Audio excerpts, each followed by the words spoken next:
What is up, everybody? Welcome to Pub Sports Radio and welcome to Stat Diggers for UFC Singapore. We have Max Holloway taking on the Korean Zombie. And yeah, honestly, Weezy, this is a very good card. This is a card where it starts at 5:30 a.m. in the morning. So we're going to wake up bright and early for some fights, but a fight that is really stacked from top to bottom. Outside of the first fight of the night, the card I'm really looking forward to. Weezy, you looking forward to this card as much as I am? I'm very much looking forward to this card. It's not just that it's Na Liang Fight Week, Brady, because right there makes it must-see TV. But there's a lot of other good fights besides the people's main event on this card. Some really exciting prospects. Some people that have got really high ceilings. We got Taila Santos versus Erin Blanchfield. We got Holloway versus the Korean Zombie. We've got Oleg Sachek versus Chikadze Kawani, which should be a really fun fight. So I'm really looking forward to this card. But of course, the people's main event, the one that you and I are most excited for, Brady. I mean, if you're not ready to run through a wall on Na Liang Fight Week, just turn off Stat Diggers now. Take up another sport. Curling's real hot in Canada right now. You know, maybe start with soccer or something else. Just something else. Pickleball, white hot right now. Danish handball. Anything but UFC, because if you can't get up for Na Liang Fight Week, it's time to hang them up. It's time to start watching another sport or find another hobby. Dude, I had chills taping the Liang Na fight. I can't wait to talk about that. That's why everybody's here, and that's why I'm here tonight. But yeah, Weezy, before we get into it, let's do a quick recap of last week. Actually, we can take our time because, I mean, I think the card is definitely worth talking about. I thought it was a very, very good card overall. Good card, really, from start to finish. From a fan perspective, from a gambling perspective, for me, not so much. It was one of those weeks, Weezy, where I felt like the reads were there and I was like close on so many spots. Some of the losses I took were I had Ian Gary, the fight to end by knockout, and then I sprinkled his submission props 2-3. I thought Ian Gary was close to getting Magny out of there on multiple occasions. And I believe, if I'm not mistaken, one of the judges scored the fight 30-24. I mean, for Ian Gary. So Ian Gary was not able to get the finish. Felt kind of like a bad beat there. The next one was Brad Tavares. I had him inside the distance, and then I sprinkled his KO2 and KO3. And then in the second round, Brad Tavares lands a very heavy leg kick. Chris Weidman then starts limping over to like the cage, and the ref's like looking in, like about to stop the fight. And then Brad Tavares like proceeds to like let him off the hook. And then Weidman ends up recovering, and that somehow goes the distance as well. Oh, and this one was the icing on the cake. Gregory Rodriguez by submission. The whole community was on it, and Rodriguez takes him down. I'm like, yes, he did it. He takes him down, and he takes him down, and then I think he gets right in the mount. And then he lands like a nasty elbow, and Dennis's ground game so bad that it took just one elbow, and Dennis is out via TKO. I mean, everything that I wanted happened, just was not able to get the sub. So that hurt. And then what hurt me the most was the Zhang Wei Li, Amanda Lemos. I had the fight doesn't go. And if that fight would have finished, it would have been a winning night. And the fight had every single opportunity and more. Zhang Wei Li put up probably one of the most, if not the most, dominating performances in a title fight ever. Outlanding Amanda Lemos like 300 to like 29 in total strikes, and she was not able to get the finish. So if that would have finished, it would have been a winning night. I did have some good bets though. The Karina Silva Moroz under 2.5 rounds at plus 110. I messaged you on, I think Sunday, like last Sunday. I'm like, dude, we're going to look back at this moment right here, right now, a week later, and we're going to be like, man, a Karina Silva under 2.5 was plus money. I don't think it's ever happening again. I think they're going to be onto it from here on out. So that was good. And then this is one that I liked as well. I had the Kurt Hollabaugh finish only, plus 108. The line made no sense. I mean, one guy's a finisher in Hollabaugh, and then one guy's not a finisher in Hubbard. So for the finish only to be at plus money just made no sense whatsoever. And then I also had the fight doesn't go in the main event. Aljamain Sterling, Sean O'Malley. and Sean O'Malley was able to knock out Aljamain Sterling, pulling off a pretty big upset there. So, yeah, I thought the card was pretty good. I enjoyed it. Had some friends over, some family over. It was a good card.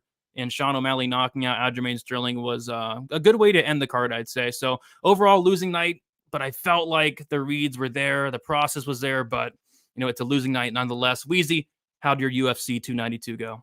Yeah, it was a bad night for me gambling wise, down 2.25 units. I'll start with the bad bets, the losing bets. 1 unit on the Marina Moroz money line, beat a bunch of line movement, plus 150. Really liked the bet. Karina Silva still got a lot to prove in terms of her being able to last more than a round and a half with her cardio and stuff like that. But I mean, it never will matter if she keeps getting first round finishes. And that's just what she keeps doing. I mean, she's so dangerous wherever the fight goes. So she got a big win there against Karina Silva. That cost me a unit. I had the under 3.5 rounds. I got my closing line value trophy on the Moroz bet and the under 3.5 rounds for Zhang Lemos at plus 100. There we go. Hold it up. That's exactly what your Uncle Weezy is holding right here. While I'm holding a 2-unit loss on those two bets, I do have that CLV trophy on them. I don't know how that fight didn't finish under 3.5 rounds, but it didn't. I had the fight doesn't go to decision at plus 250 for Munoz versus Vera. A bet that was purely on the number. I know that those guys can neither one of them be finished. And, it was a dumb bet at the end of the day, but sometimes you got to take a chance and be a little bit contrarian when the number, kind of teases you into doing that. And that's what I got kind of caught up there being like, wow, both these guys are good finishers. That fight was nowhere close to finishing. So that was a bad bet. Lemos to win in round 1, 2, or 3 for a half unit at plus 500. I mean, on paper, pre-flop, solid bet. In practice, the way that fight went, maybe one of the worst bets I've ever had in my life. I mean, other than that Volante choke that she had for like about 10 seconds from the bottom, I don't think that there was any chance that she had any chance to win that fight. So that was a bad bet. The under 2.5 rounds in the Blackshear Bautista fight, 1 unit on that at plus 100. Lost on that. I was surprised that Damon was even to weigh in at 136 and not die twice in 7 days was a huge accomplishment, in my opinion. Him going out there and fighting the way that he did after making weight at his size twice in a 7-day period, I thought it was a really good performance against a really tough opponent in Bautista. But that was a losing bet too. Had a quarter unit on Moroz round 3 at plus 1900. Never got there. And I had an O'Malley by decision ticket for a quarter unit at plus 900 that didn't cash. The 3 bets that did cash, under 2.5 rounds in Moroz Silva, 1 unit at plus 110. The over 1.5 rounds in the Magny Gary fight, minus 175, 1 unit bet. And the Austin Hubbard, Kurt Hollabaugh scorecards equals no action at plus 108. Yeah. So 3 winning bets, 7 losing bets, down 2.25 units. Yeah, on a little bit of a skid here, but looking to bounce back this week, Brady. We got some really great fights. It's Naliang fight week, and there are already some spots starting to stick out. Want to bounce them off of you and see if we can find some winning tickets this week.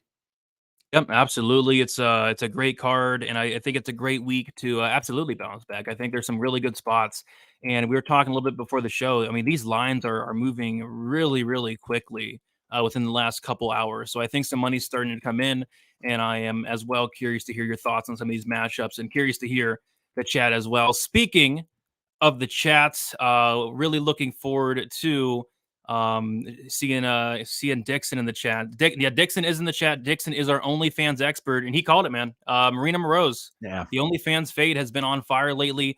I'm not sure if Liang Na has an OnlyFans. If not, I mean, I don't know. JJ Aldrich, I'm not sure she does, but we'll see. We'll see. I know Dixon knows for a fact if somebody does or not. So we'll talk to him. And we got Mr. Glista in the chat.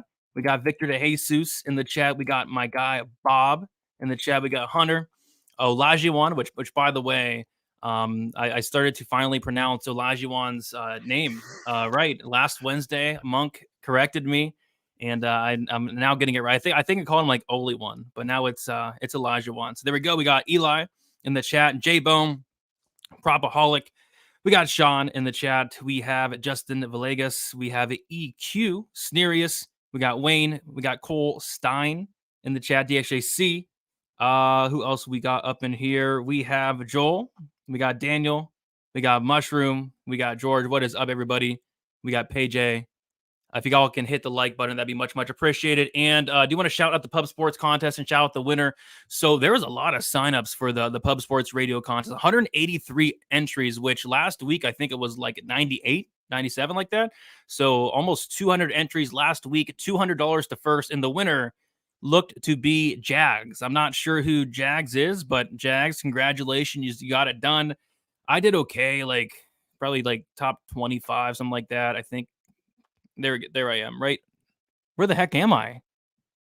Keep going down. I scored like in the 600s, I thought. Oh, there's you. I'm 550. I could have swore I was in the 6. I don't know where I'm at. I didn't do that. What happened? I think I don't know. I can't find myself.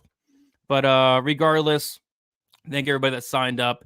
And we go I'm actually getting kind of annoyed because I literally saw it today. I promise I didn't do this bad. I had some good picks. I picked O'Malley as an underdog. I don't know where I'm at, so that's weird, but it is what it is. But yeah, Weezy, I say we get into it, and let's start with the first fight on the card.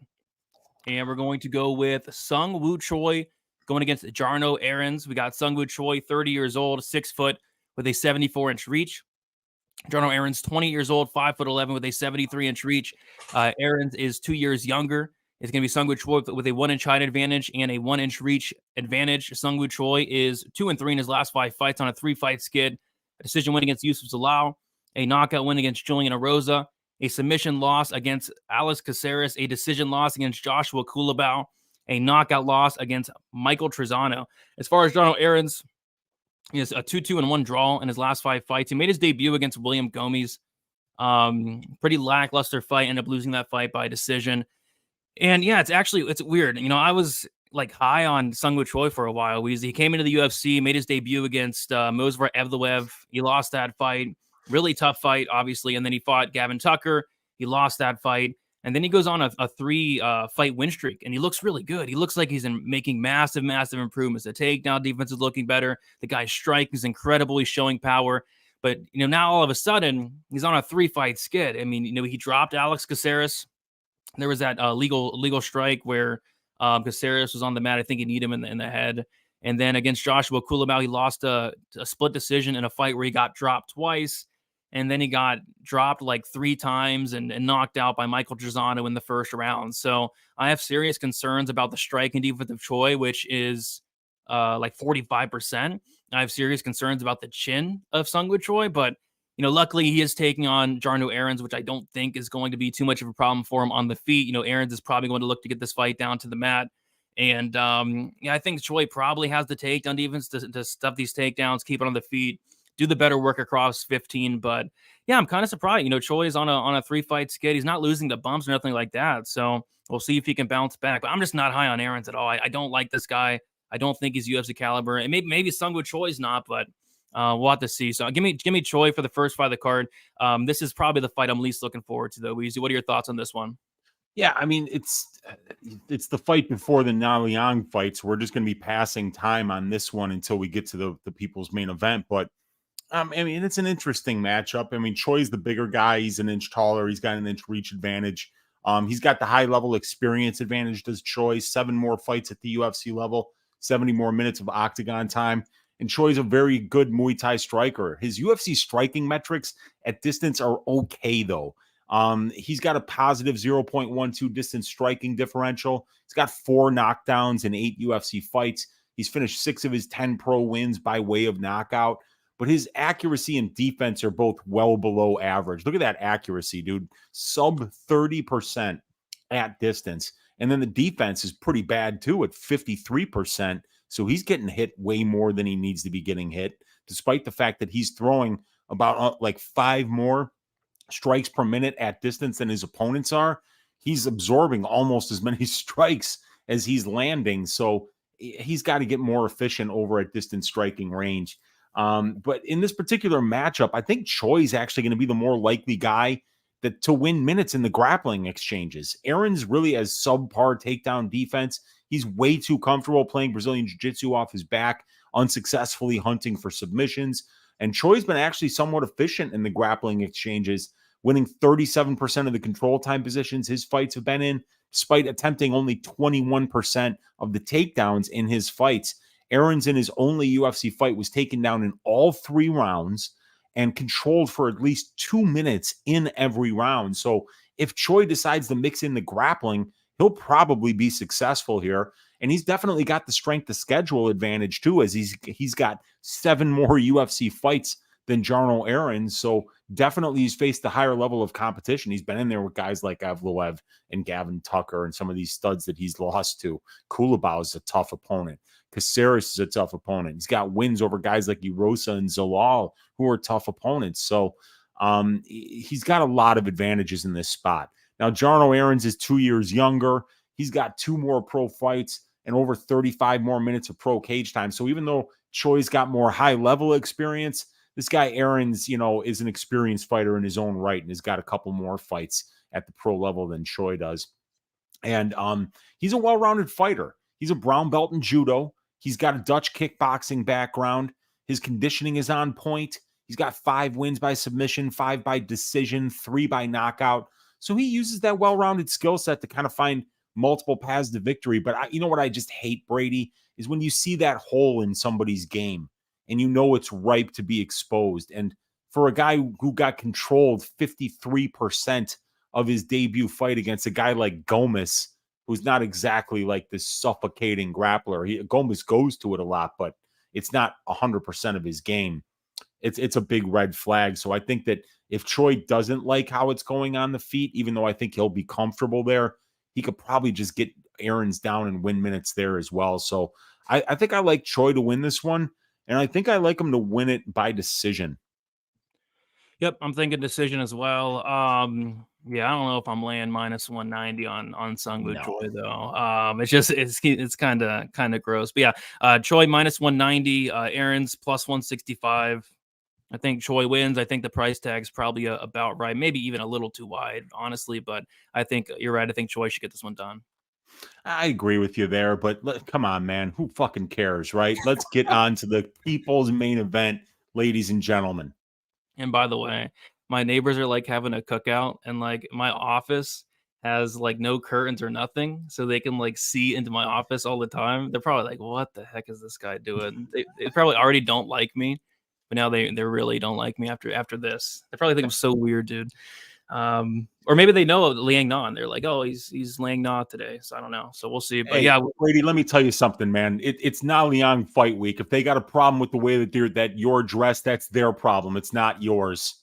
Yeah, I don't know how Liang Na does it, dude. Like this hair it's kind of pissing me off, to be honest. Like I don't know I don't know how she does it. It's like it's getting your face. I can't. Yeah, you made the worst goth kid ever because you just are clearly uncomfortable with hair being in your face. I'm very uncomfortable. But yeah, so Weezy, it is time.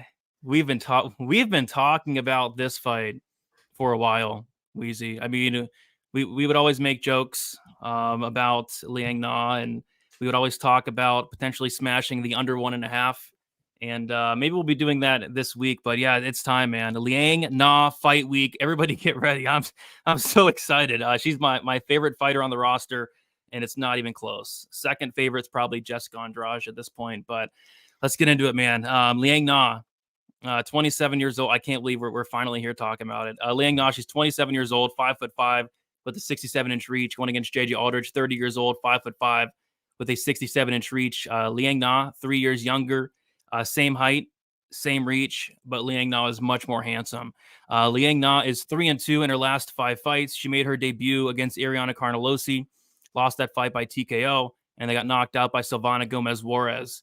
And then in terms of JJ Aldrich, she is 3-2 in her last 5 fights. Decision win against Courtney Casey, decision win against Vanessa Demopoulos, decision win against Jillian Robertson, and then a submission loss against Erin Blanchfield, and a decision loss against Ariana Lipsky. And I want to talk about that the Ariana Carnelosi fight. I get chills every time I watched it because there was a span of like a couple years, without fans, right? And it was the first fight card back with a full crowd. And the first fight of the night was Liang Na, Ariana Carnelosi. And Liang Na goes out there in the first 5 seconds and drops Carnelosi. And she fought like an absolute mad man in that fight. And it was a fun fight, man. She went out there, she dropped Carnelosi. There were submission attempts on either side. And then towards the end of the first round, Carnelosi gets on top of Liang Na and she starts pounding her out. And then at the end of the first round, it was the most hilarious thing ever in Liang Na fashion. At the end of the first round, she's laying on the ground, exhausted after 5 minutes.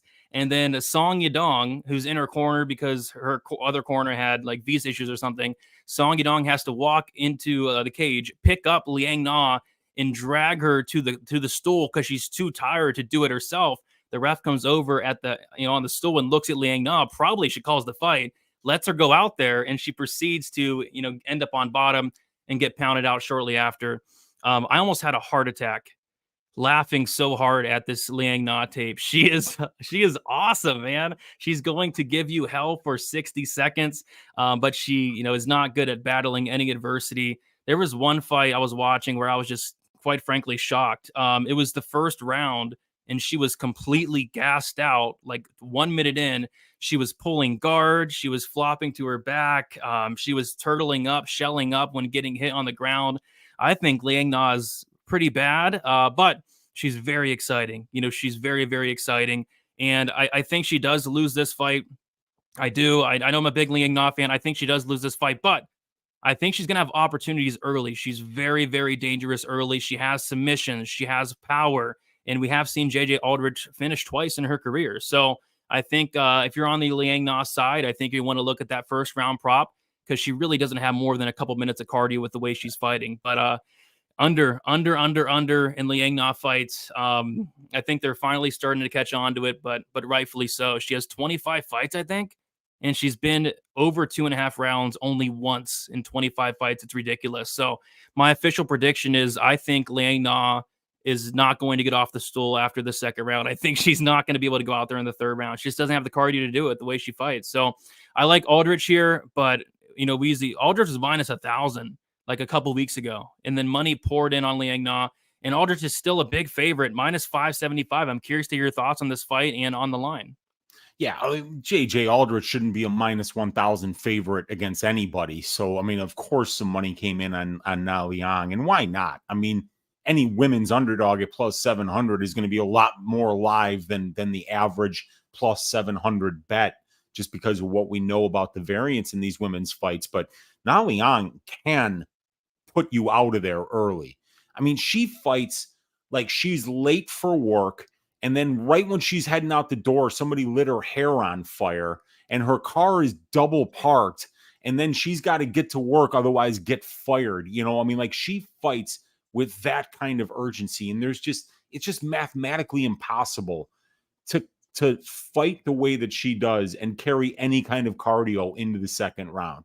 She is going out there to absolutely kill you. And if you don't like pressure, and if you don't like, if you're not comfortable, in a firefight, she's gonna beat you. It's not, she's been in the cage 25 times. She's got 19 wins, Brady, and not one of them come by way of decision. They're 100% finishes, 10 submissions, 9 knockouts. She's coming out there to finish you, and if she doesn't, she will die herself. So even somebody like JJ Aldrich, who couldn't finish a glass of water at this level, will be able to finish Na Liang once Na Liang runs out of gas. So it's just about Aldrich and how she deals with pressure for the first 3.5 minutes of this fight. And if she can get past that point, well, then we can actually see her win this fight. And I think it's important to note that JJ has been finished in 2 of her 5 losses. That's a bad thing. Now, one of them is from Erin Blanchfield. So obviously, that is a much higher level opponent. What would Liang Na do to Erin Blanchfield? That fight would not be made. Let's just face it. Erin Blanchfield would spank her. It would be absolutely, that would be just awful because now Liang wouldn't even have a path, But in this case, there's a possibility that now Liang could get to the back here and find some success early in the fight just because of the way that she fights. But she's gonna gas out. This fight's gonna finish inside the distance. It's probably a parlay piece for a fight doesn't go to decision. Even JJ Aldrich can finish now Liang just because, like you said earlier, she finishes herself. Yeah. Like she just, if you've ever been, a grappler or a fighter and you know what it's like to be at the end of your rope, to be completely out of gas, you know that you got nothing left at that point. You know that a white belt could go out there and easily finish you when you have nothing left, when your heart is just begging for mercy and your lungs are burning. So, and now Liang puts herself into that situation, and it could happen 4.5 minutes into the fight, and it could happen 40 seconds into the fight. But either way, she's gonna empty that tank, and it's gonna get empty quickly. And whether or not she finishes the fight before it gets empty is how the fight's going to go. 100% Weezy. And for the first time in Stat Diggers history, I'm going to actually show some never before seen deleted footage here live on Stat Diggers. And I will share my screen here and I'll bring it up. And there it is. All right. Can you see it, Weezy? Yes, I can see it. All right. Here we go. And enjoy deleted scenes. Here we go. Yeah, and with a haircut like this, I feel like I should be singing like "Fall for You." But now you muted it. You got to take out. There you go. Tonight will be the night that I will fall for you over again. Don't make me change my mind. But I won't live to see another day. I swear it's true. Because a girl like Liang Na's impossible to find. She's impossible, so breathe in so deep. Breathe me in, I'm yours to keep. And hold on to your words, 'cause talk is cheap. And remember me tonight when you're asleep. Because tonight will be the night that I will fall for you over again. Don't make me change my mind, or I won't live to see another day. I swear it's true, because a girl like Liang Na's impossible to find. She's impossible to find. That was beautiful. That was just beautiful. Yeah. Impossible to find. Yeah, I mean, I almost brought a tear to my eye, to be honest. It brought more than a few to mind, Brady. That was beautiful. Yeah. So that just happened. First time in Stat Diggers history. It's Liang Na fight week, you guys. If you didn't think that we were going to bring the fire tonight on Pub Sports Radio, then shame on you. Shame on you. It's your fault if you didn't think that we were going to bring the fire this week. UFC Singapore, Na Liang fight week. Singapore, stand up. China, stand up. The Na Liang backers, stand up. It's our week. We're cashing plus money tickets. It's happening. My wife just... Oh, that's great. That's great, dude. That's hilarious. Oh, Kyle. Oh, man. Encore. I don't think nobody wants an encore after that. I think that was enough for the rest of my life. But yeah, I think we should move on to the next fight. I mean, I wish we could talk about this fight the whole show, but I mean, we do have other fights to talk about, unfortunately. All right. We've got work to do, Brady, but I'll tell you, it's not as hard as the work that Kinoshita and Goff are going to have to do following a Na Liang fight. I don't feel good for either one of these guys. They'll probably both just get cut, no matter how spectacular the fight is, just because in comparison to what came before it, it's going to look like total trash. Yeah, I mean, I don't have a song prepared for this fight, unfortunately, but It is what it is. And just so everybody knows, I have no songs prepared today as well either. But you know what? You got all that you needed right there. That was absolutely brilliant. Thanks, man. My wife told me not to do it. Actually, she told me not to play that tonight. That's because she's worried about losing you to another woman there. All right. Don't think DFS actually watched any tape on Sungwoo Choi. I mean, I literally did today. I was on my walking treadmill desk watching tape on the guy. I can tell you what color hair he had. He had blonde hair. So I mean, that just proves right there that I did watch tape on him.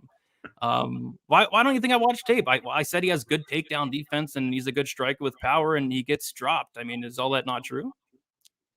Yeah, I mean, Trezano dropped him twice. That double knockdown at the beginning of that Trezano fight was awesome. I mean, we never saw anything like that before. They both landed. They both got dropped. That was a back and forth round. A fun fight. Yeah, so I don't know what AJ's talking about. I don't know. But Kristen in the chat with the $2 saying this is to support the new single. Thanks, guys. Appreciate you, Kristen, for the dono. All right, so we'll move on to this fight. We have Kinoshita going against Billy Goff. We have Kinoshita, 22 years old, 6 foot, with a 71-inch reach. Billy Goff, 25 years old, 5'10", with a 72.5-inch reach. We got Kinoshita 3 years younger, 2-inch height advantage, and a 1.5-inch reach disadvantage. Kinoshita is 4-1-1 or 3-2 in his last 5 fights. He had that DQ mix in there. He made his debut against Adam Fugit, lost the fight by knockout, did have a 3rd-round knockout on the Contender Series. As far as Billy Goff, he made his Contender Series debut against Smitrowski, won that fight by knockout there. So yeah, it's actually kind of funny. I remember watching tape on Billy Goff for the Contender Series last year. And one thing I noticed about Billy Goff is the fact that, first of all, this guy's an absolute dog. Second of all, Billy Goff is getting either hurt, wobbled, dropped, knocked down, 10-8'd in like every single first round he's ever been in. Like every time this guy, even when he's winning, he's getting like knocked down. And it's funny because on the Contender Series, like his opponent landed a head kick right away, knocked him down. And I'm like, yep, typical Billy Goff fashion. And then he comes back and gets to finish himself. That's what he does. This guy's a dog. You have to put him out to put him out. And the thing that concerns me about Billy Goff in this matchup is I do think if he gets his fight down to the mat, he can have success. But, this is a guy that is taking that damage early. He is very, very hittable. He is getting hurt. And I just don't know if he's going to be able to weather a storm against somebody that hits as hard as Kinoshita. So, Weezy, I'm really curious to hear your thoughts on this one. Yeah, this is. I think they're calling Kinoshita the Japanese Conor McGregor. Am I wrong about that? I think I've heard people call him that. But yeah, it's going to be a tough road to hoe for Billy Goff because, I mean, any of these Americans that are flying to Singapore, if you're training in Florida, Singapore is a 12-hour time difference there. So you're talking about, being on the completely the other side of the world. And, when a guy like Goff that's only fought in America, we have to keep that in mind that this is going to be a very long flight for him while, Singapore is already in the Far East. So it won't be nearly as long of a trip for Kinoshita. And like you said, man, it's hard to watch, Goff fights because the guy keeps getting served early in fights. I mean, Smartrisky caught him with a couple of really nice head kicks. One of them dropped him. Justin Sumter was very close to finishing him in the first round of their fight, which was a fight that Goff took on short notice up a weight class at 185. But like you said, man, he's a dog. He's durable. And he's one of those guys who can take a beating. But then if you take one deep breath or make one mistake and give up position on this guy, he's in your face and he's swinging again. And, sometimes when you have a good blast of a performance and you have a couple of good minutes and you get close to finishing, when you have that period where you lose that position and it gets back to standing, you kind of need 10 seconds to kind of regroup.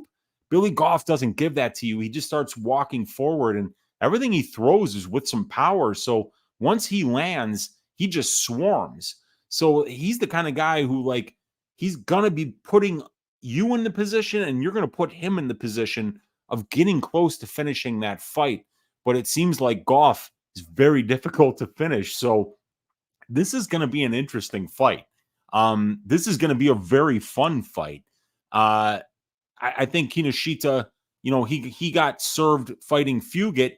I think that card was supposed to be taking place in Korea and it wound up taking place in Vegas. So it was probably the first time Kinoshita had to go out of the region, and he wound up losing to Fugit. Well, this could be, the same situation for Goff, having to fly all the way to Singapore to take this fight against this particular opponent is going to be a tough order. And this guy Kinoshita is a finisher. He's won all of his pro wins inside the distance. Even one of his 2 losses, he finished the opponent, but he was grabbing the cage while he was stomping the dude's head through the canvas. So they called it an illegal finish, but the stomp was legal. It's the grabbing the cage, evidently, while you're stomping your opponent's face into the canvas. That's what's frowned upon, Brady. So that's why Kinoshita has one of those 2 losses. So I think both of these guys have power. I think this is going to be a very exciting fight. And if it saw the scorecards, I would be very, very surprised. Yeah, somebody in the chat said the under potentially, and yeah, the under is currently sitting at -205. It actually was sitting around like -140 for a second earlier this morning, but yeah, -205 now, and then Kinoshita currently sitting at -138. So yeah, curious to see where this line goes throughout the week. Any thoughts on the under? A little bit chalky, but it probably does hit.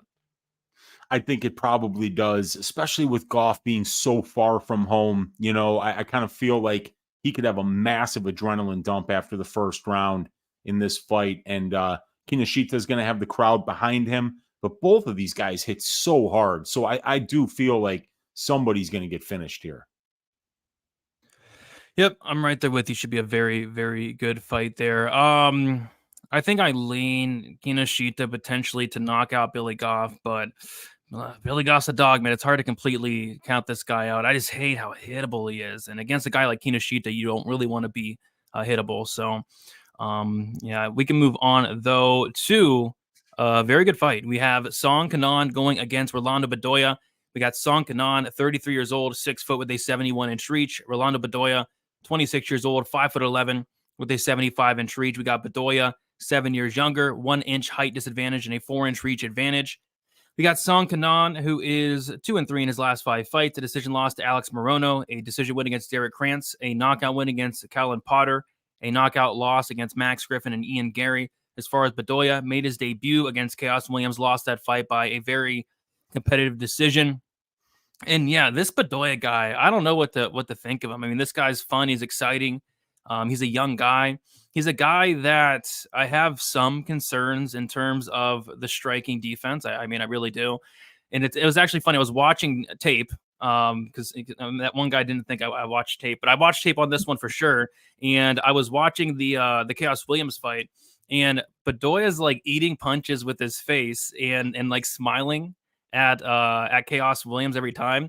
And it was funny because Joe Rogan was like, Bedoya's doing a really, really good job here defensively, and DC starts laughing, and he's like, yeah, his striking defense is getting hit in the face and smiling, because that's really what it is. I mean, this guy's chin is probably one of the best chins I've ever seen. He was eating flush shots from Chaos Williams and smiling like it was nothing. So, yeah, defensive striking is a concern, but I don't know if anybody's knocking this guy out anytime soon, although Song Kanan does have power. But yeah, I like the cardio of Bedoya, was able to go to the full 3. I like the volume of Bedoya. I like the toughness of Bedoya. And he landed some big shots as well. Chaos Williams himself has the chin because he was landing some shots that I think would probably knock out Song Kanan. So I don't love this price tag, but in terms of a pick, I think you got to go Bedoya, potentially even by knockout. As long as his durability holds up, because he does get hit in the face for fun. He likes it, apparently. But yeah, if his durability holds up, I think he wins this. Weezy, what are your thoughts on this fight here? Yeah, this is going to be a fun one. But once again, you got a guy in Bedoya who's only 26 years old, and he's going to be fighting in Singapore. This kid's from Peru. He's going to be going halfway across the world to take this fight against the more experienced opponent at the UFC level, a guy with a ton of power in Song Kanan, and a guy who's faced a much better level of competition in his career. But the thing about Bedoya is that he kind of fits this archetype of fighter that I'm a big fan of. And it's somebody that has the following 4 characteristics. Number one, just a stupid chin, right? And I mean, this guy, he's got a head like an Easter Island statue. It looks like he's got gigantism of the head, and you're not knocking him out. He blocks punches with his face. He eats them like pancakes, and he keeps moving forward. So if you have that insane durability, and you're putting on pressure and pace, if you're walking forward and throwing a ton of volume, if you're mixing in the grappling, and then you have the conditioning to do all of those three things for a full 15 minutes, there's not a lot of opponents that you're not going to be able to find a weakness at some point.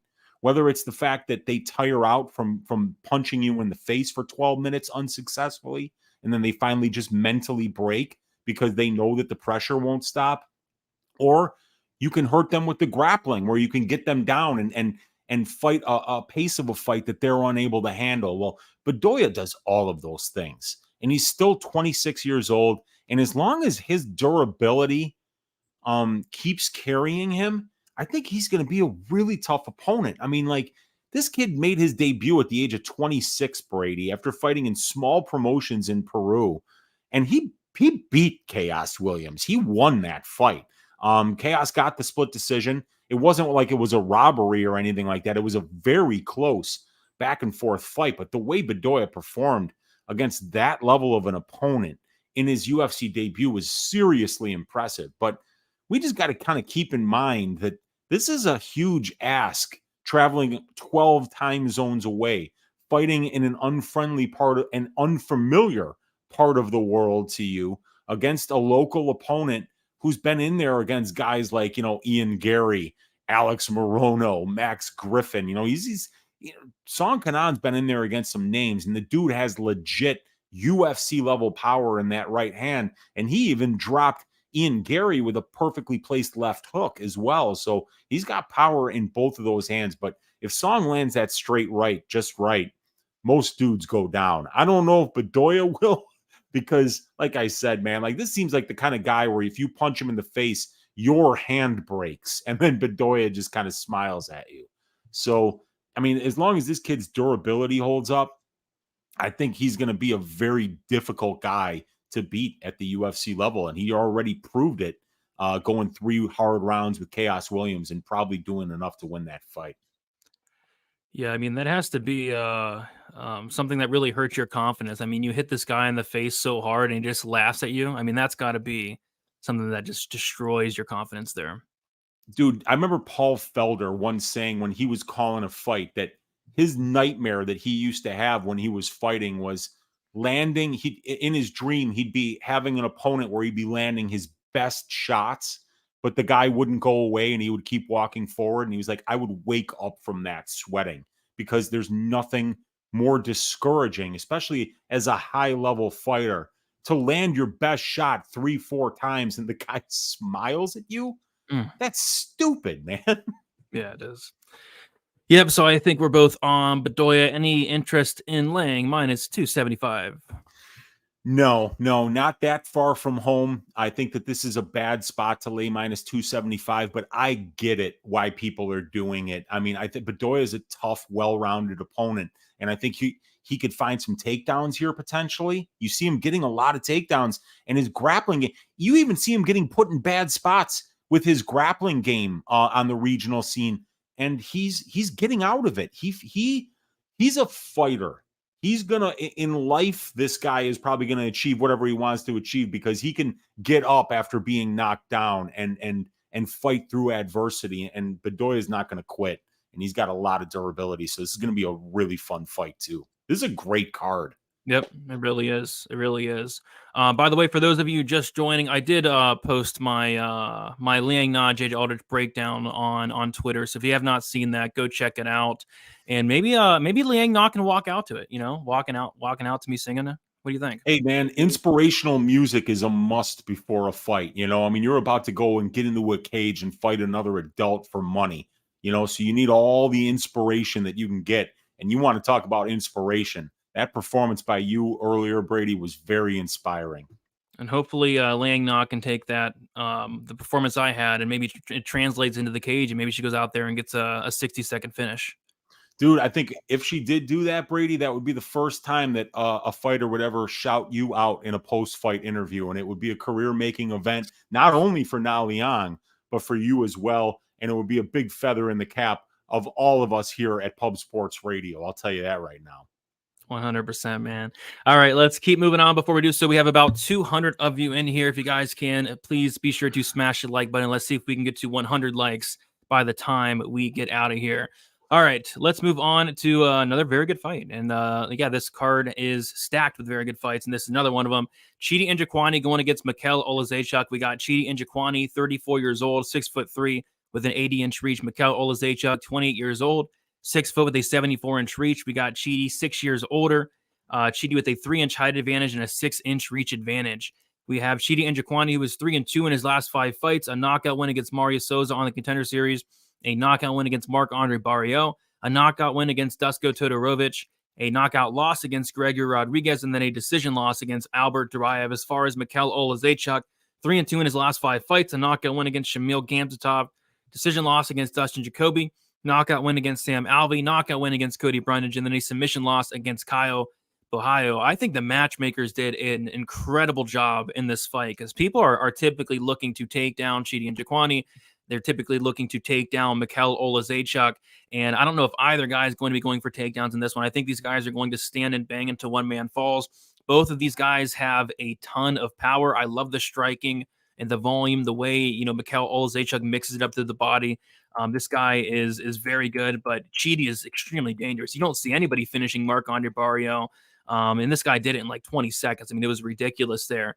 Mikel Olazechuk finally recently moved down to middleweight, but he's still going to be super undersized in this matchup. What concerns me is that size. Like, Chidi's going to be towering over this guy, and he's going to have a 6-inch reach advantage. So, yeah, I think somebody probably gets served here, Weezy, and this fight's awesome. It's really good, and I'm just looking to see where they have the over-under set at this fight. The under 2.5 juiced up at minus 210, and I mean, I absolutely get it. That makes sense to me because Oleksiejczuk is such a fantastic pressure fighter, and pressure is something I think is very important. I think it's one of the best things that you can do as a fighter in the UFC is really make your opponent uncomfortable. But I also think the pressure of Oleksiejczuk is going to put him into range where Chidi can do his best work as well. And that I think both of these guys do their best work on the feet at distance striking range. And I think that both guys are going to get the fight that they want. But Oleksiejczuk has been finished in 5 of 6 professional losses. Njokuani's been finished in 7 of 9 professional losses. So that's something that obviously leads me to believe that there's going to be violence in this fight. But there's one guy here that pressures, and that is Oleksiejczuk. 11.03 distance strike attempts per minute compared to 9.31 for Njokuani. And he's matching Njokuani's power numbers. So, I mean, if you tell me, Brady, which guy do you think breaks first in a striking match between Oleksiejczuk and Njokuani? It's Njokuani for me. This guy has shown that he has that quit in him when fights stop going his way. That Duraev performance, I don't know what the hell that was. But, that's a guy who got taken down in the first round and then fought scared after that for the rest of the fight. And Oleksiejczuk is the kind of guy who can come through some adversity in a fight. And when he gets past that adversity, the pressure keeps coming. It doesn't stop. He's going to walk forward. He's going to batter your body. He's the kind of guy that brings out that quit in somebody. How are people making Oleksiejczuk quit, Brady? With the submission grappling. 3 of his 4 UFC losses coming by way of submission. None by knockout. Guess what? Mihail Oleksiejczuk has 11 UFC fights. He's never been dropped. And you look at some of the opponents that this dude has been in there with, Khalil Roundtree, Dustin Jacoby, Caio Borralho. He's been in there with some good strikers. So I like the pressure of Oleksiejczuk here. Also think it's going to be a much shorter flight for Oleksiejczuk than it will be for Chidi. And, I know Oleksiejczuk's grappling game is getting a little bit better, but I would have to say that the durability on the feet and the pressure and the volume and the body shots of Oleksiejczuk and the fact that he's shown just as much power at 205 and 185 as Njokuani has shown thus far in the UFC, I like this for Oleksiejczuk. Yeah, I think it makes sense. My money's coming on him, but I mean, it would not shock me if Cheetah landed a big shot and No. knocked him out as well. Yeah, this under actually got smashed while you were talking. To be to be honest, minus 245 now for the under 2.5.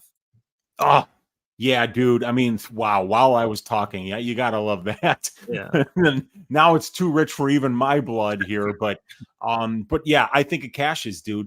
I think it cashes. These guys are both going to get the fight that they want, and they're both most dangerous and aggressive when they're getting the fight that they want. And like I say, Oleksiejczuk, the way that he pressures is that's the kind of situation that's going to make it easier for Chidi to find that big shot as well. We just saw with Kennedy versus Jacoby.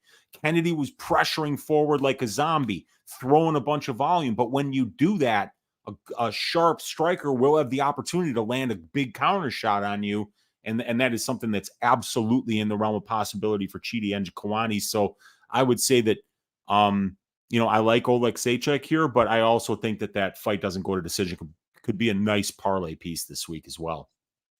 Yeah, I haven't done a parlay in a while. Maybe I should start bringing them back because the parlays have been crushing lately. Like all these big favorites have been hitting. All the big like violence lines have been hitting for the most part. So yeah, maybe it's a good parlay piece. I'm curious to see where they put the under 1.5 because I mean it should be set at 1.5 anyway. I'm not sure why they put it at 2.5. But yeah, the under 1.5 might be something to look at as well. But I think violence is definitely the answer. All right, moving on. We got Kazama going against Garrett Armfield. We got Kazama, 25 years old, 5'7", with a 69-inch reach. Armfield, 26 years old, 5'6", with a 70-inch reach. We got Kazama 1 year younger with a 1-inch height advantage and a 1-inch reach disadvantage. Kazama made his debut against somebody we'll be talking about later in the night. Rinya Nakamura lost that fight by first round knockout.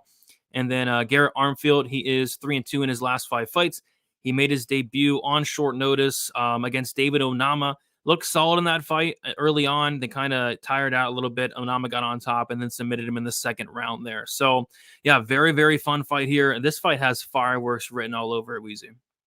Yeah, and it's a great striker versus grappler matchup here. Armfield, as you can look on the sheet here, he is 2 wins and 2 losses to the submission in his career, but he's 5 wins and 0 losses to the knockout.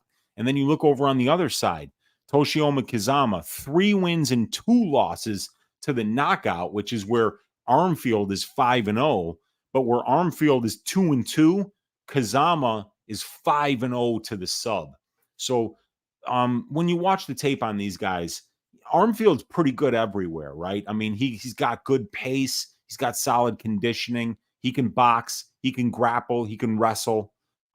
He's a good generalist and he's a young fighter. So he's improving already at this point in his career and has already got some decent experience.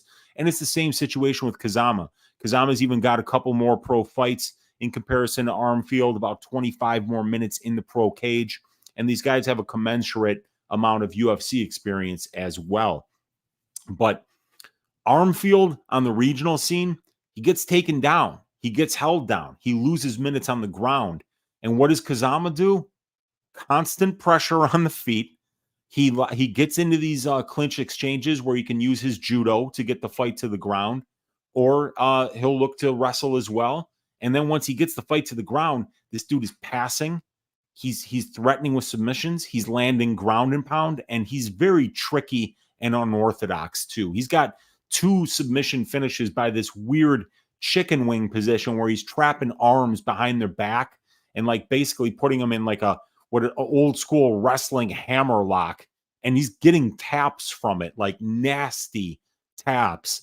So he's going to be very good while this fight is on the ground. And honestly, with Armfield, he trains in South Florida at Kill Cliff, 12-hour time difference from Singapore to Florida. I mean, another massively long flight in front of a hostile crowd, far away from home. And we've never seen Armfield fight off the continent before.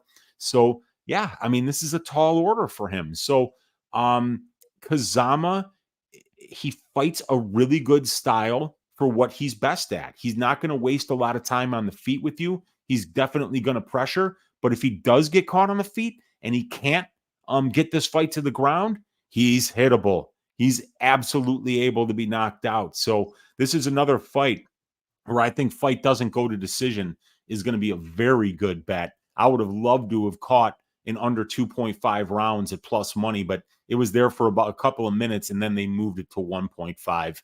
This was one of the fights that I was looking at for violence before the lines even dropped. I just wish I woke up early enough to get it. But yeah, this one is going to be a violent fight. Striker versus grappler. When it's on the feet, Armfield is going to be very dangerous and Kazama is going to be hittable. And if Kazama can get this fight to the ground, he not only is very dangerous with his ground and pound and his submissions, being able to finish fights, but when you watch the tape, Brady, I'm sure you'd agree with me, he can win minutes down there as well. He does not get sloppy. He does not lose position down there. He's as good as winning minutes with his grappling as he is moments. So I think it's a very exciting matchup, but I'm leaning Kazama, the plus money side here, because he'll be a lot closer to home in front of a friendlier crowd.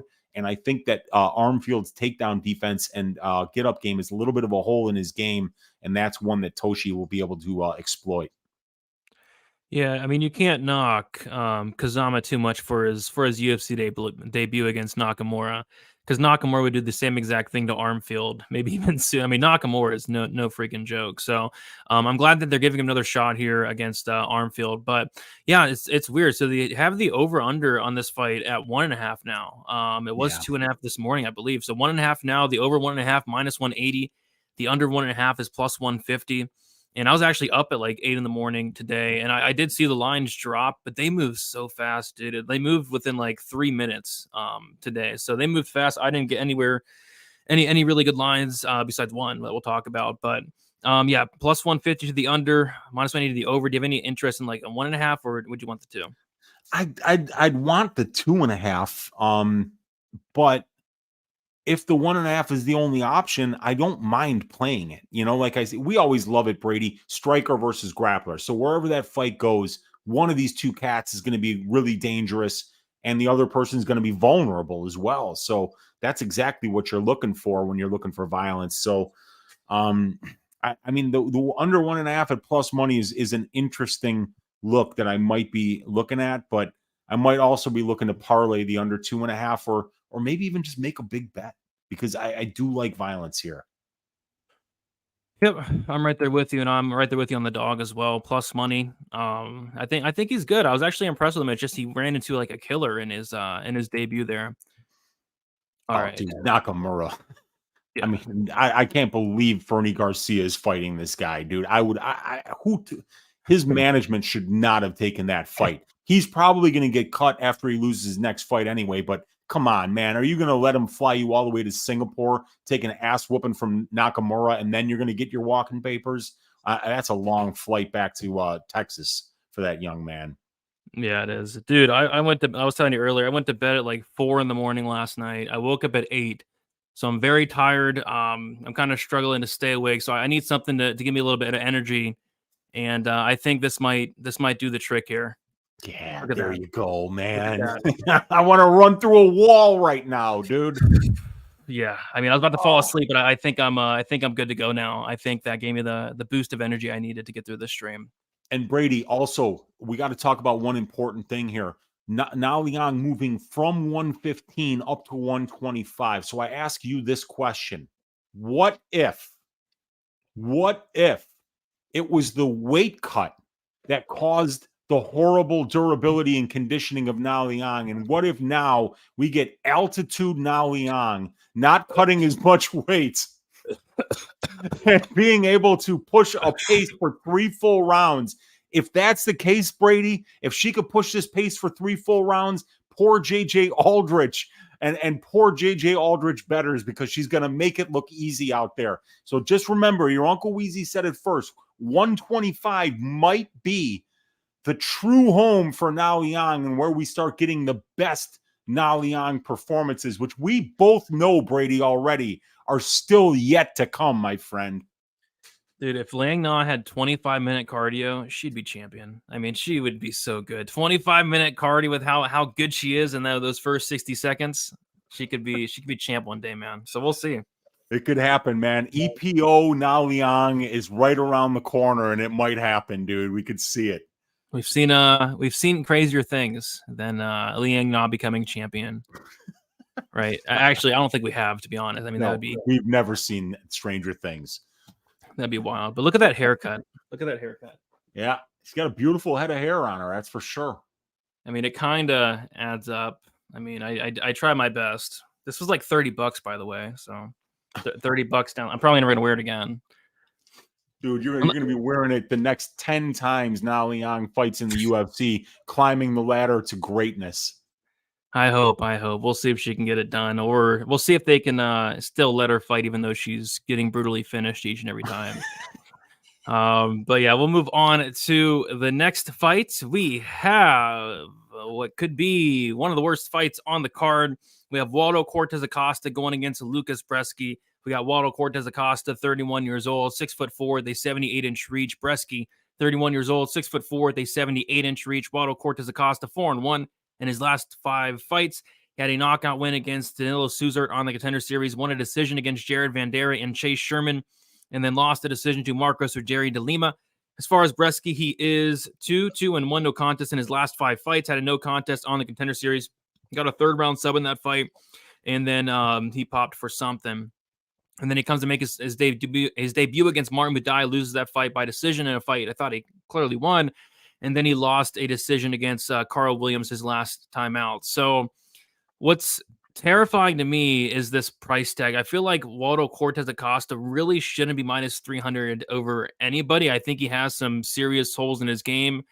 The calf kick is an obvious issue. We saw Vanderaa exploit it. We saw Sherman exploit it. And we saw De Lima exploit it. I think the takedown defense could very well be an issue. We saw Marcos Rogério de Lima go that route, whereas Chase Sherman actually landed a takedown against Acosta, weirdly enough. So that's something that you worry about with Acosta. But I just don't think Brzeski's the guy to beat Acosta here. Brzeski's a guy that on the Contender Series, I mean, it's weird with Brzeski. Like he was like looking tired 60 seconds in on the Contender Series, mouth wide open, breathing heavy, like 60 seconds into the fight. But he's one of those guys that he's very, very tired, but he's able to kind of fight through it. It's just a bad look to the judges, and that's kind of why I think the judges scored the fight for Martin Buday, because Brzeski looked super tired in the 2nd and 3rd round of that fight. Just very bad body language all around. He's still able to throw volume, and on the Contender Series, he was able to still wrestle through the fatigue, but he's looking very, very tired doing so. Brzeski has solid volume. He has some wrestling upside. It's just I think the cardio is a big issue. And it's weird, like he popped for PEDs. I forget what he popped for exactly, but PEDs, had a suspension. And then he showed up against Martin Buday and just looked like a completely different fighter. And while you're talking, Weezy, I'll bring up like the before and after. Like it's incredible how different this guy looks compared to a while ago. So I think Acosta wins, but I just can't lay anywhere near minus 300 on him. Yeah, and remember, Cortez flying halfway across the world for this one doesn't make much sense because, like, you can't think that any of the Singapore fans would give a shit about Łukasz Brzeski or Waldo Cortes-Acosta. Are there no heavyweights from that part of the world that they could have gotten on this card that would have been would have made a little bit more sense to be on this card locally here? I mean, why fly these two cats all that way to fight in Singapore when nobody really cares about them there? So I don't know. And Brzeski, yeah, that no contest against Dylan Potter was not overturned due to PEDs. It was overturned due to a bad stoppage in the fight by the referee. It actually did say PEDs. Did it really? Yeah, well, but it was a bad stoppage as well.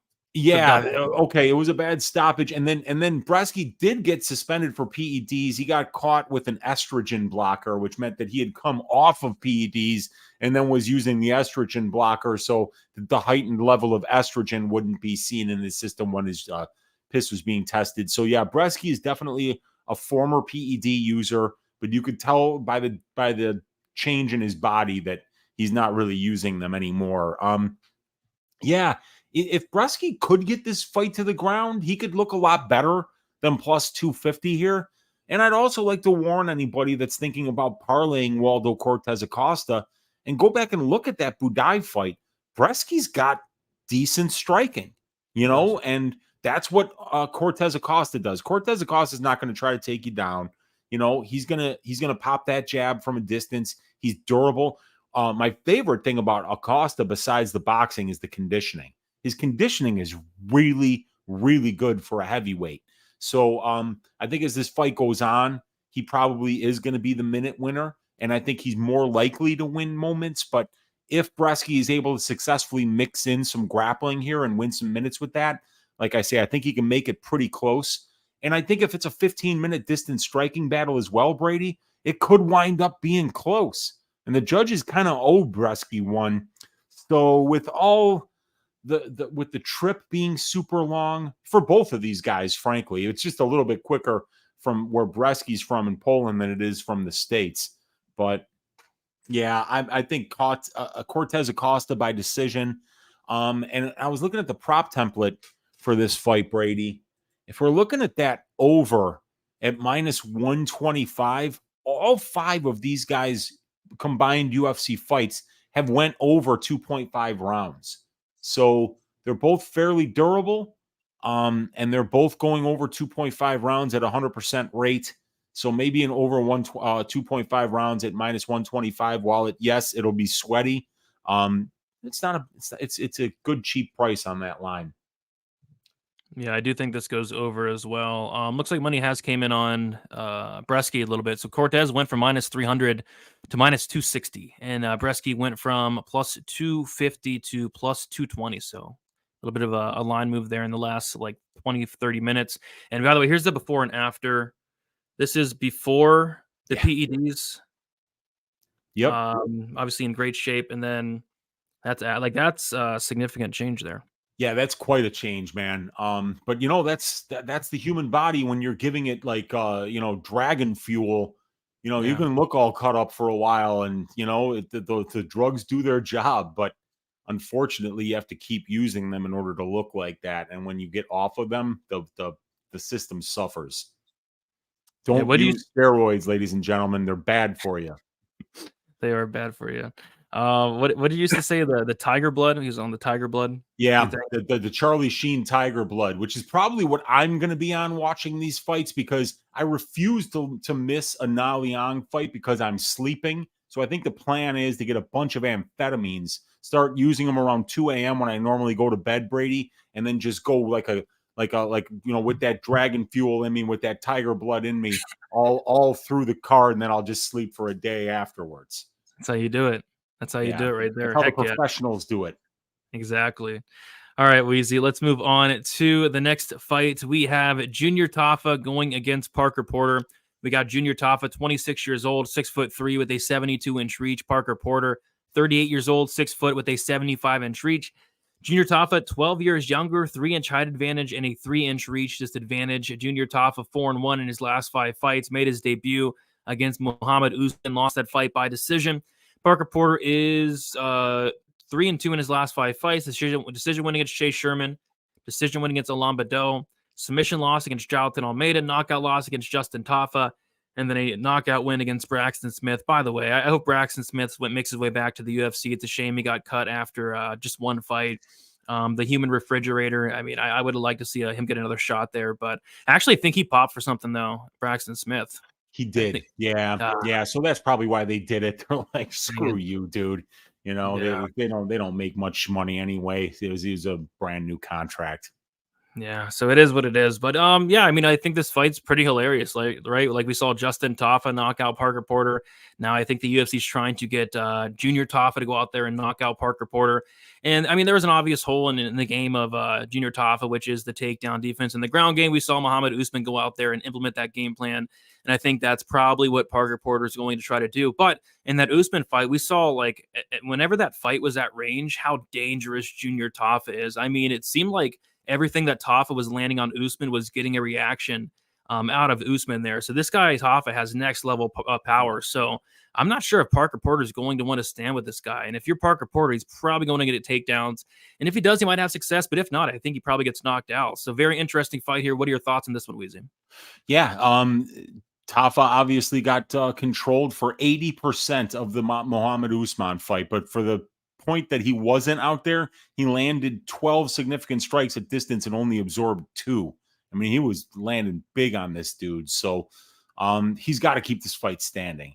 and Porter's got to get the fight to the ground. Porter's undefeated in the UFC when he gets a takedown, and I think he's 1-4 in the UFC he's 1-3 in the UFC when he doesn't get a takedown.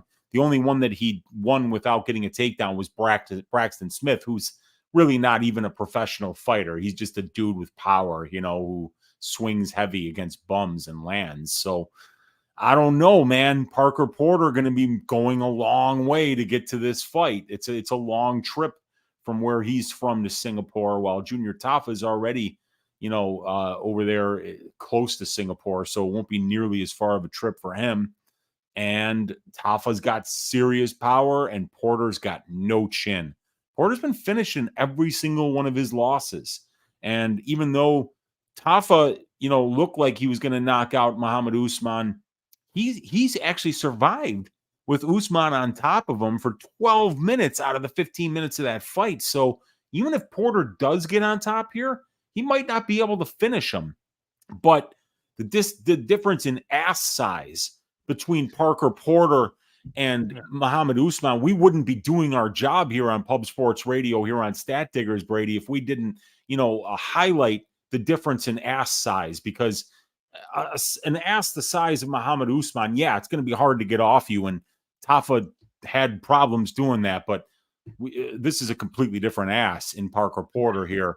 This is one that if Singapore were an island, it would probably tip over when Parker Porter landed. So, Jesus, it's going to be interesting to see. I think what you're not going to hear from all the other analysts this week is the ass size and how much we have to take that into account here, because, Parker, once he gets on top of dudes, it's hard to get him off. So, striker versus grappler, right? If this stays on the feet, Porter's getting knocked out. If Porter can get takedowns, and it's got to be takedowns, right? Because I don't think he's really finishing this guy right away just because he gets on top. Not necessarily.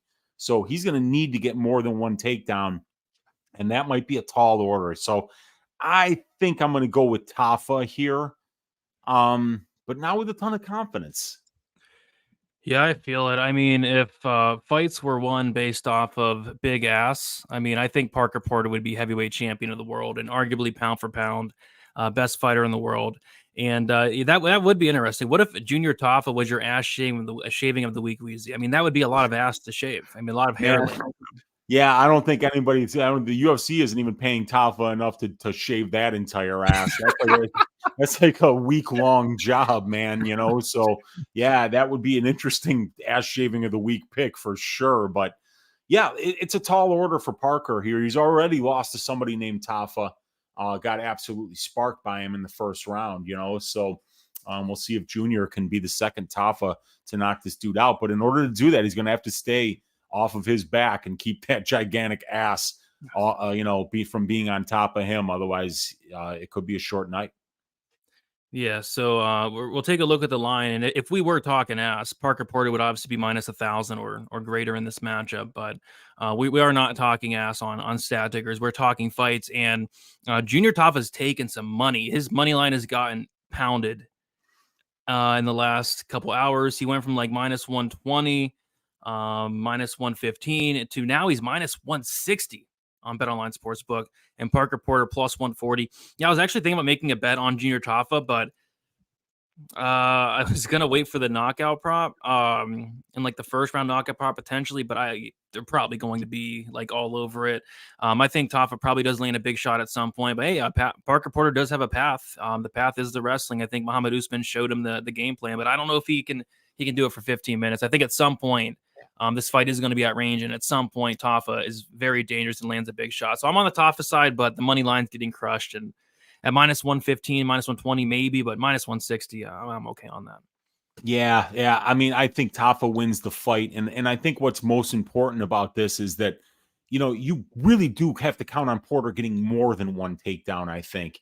And a guy Porter's size, they got to be real careful about how much they wrestle. Nobody that size can just kind of go out there and shoot takedowns for 15 minutes and chain attempts together. It's just, you have to be very economical and really try to time them in order to make those takedowns count when you do get them. Yeah, and where's the Liang Na wig? I had to take it off. I mean, it was bugging me. I could not do it the whole show. So I'm not sure how Liang Na's rocking that hair. I couldn't do it personally, but she finds a way, and that's why she has that hairstyle, and I don't. I couldn't do it. I couldn't pull it off. Yeah, we got to leave, like that. Nan really does rock that hairstyle. So we can't be expected to do the same. 100%. Just like we can't rock that Parker Porter ass. I don't think either of us can pull that off. Nope. All right, Weezy. Let's go to the people's main event, potentially. Erin Blanchfield, Taila Santos. I'm really looking forward to this fight. We got Erin Blanchfield. Weezy, isn't this like your favorite fighter? Female fighter, Blanchfield, up there? I mean, yeah, I've had dreams about her.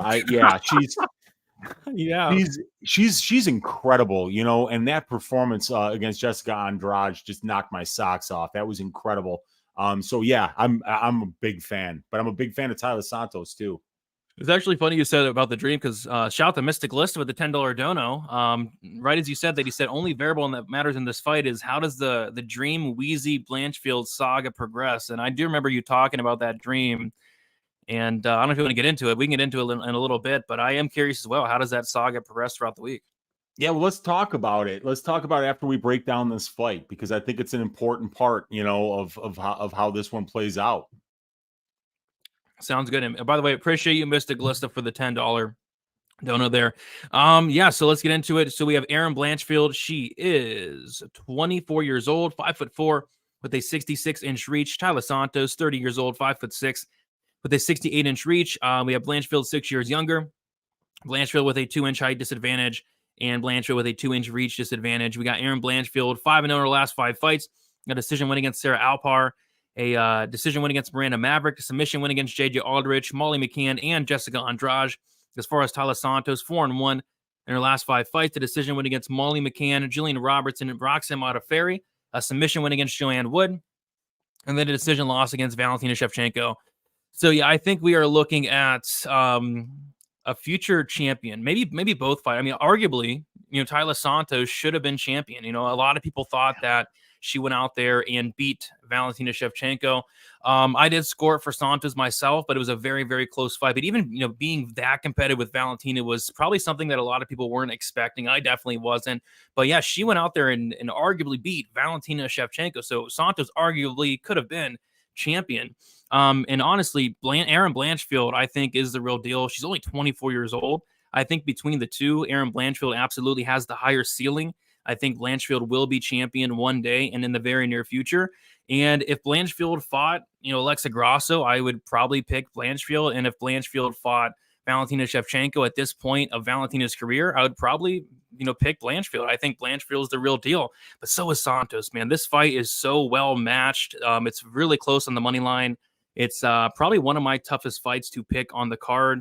And I do want to double check and see where this money line is. Yeah, it's close. Minus 135 Blanchfield, plus 115 Taila Santos. These fighters were supposed to fight a couple months ago at this point, and Santos had to pull out because something along the lines of her cornerman or her husband couldn't get like a visa, so her corner couldn't be with her, so she pulled out of the fight, and then in stepped Jessica Andrade there. But now they're fighting again, and I like it, but I kind of hate it because I'm really big on both these fighters, and it sucks one of them has to lose, right? So Weezy, I'm really curious to hear your thoughts on this matchup and if you've had any Blanchfield dreams as of late.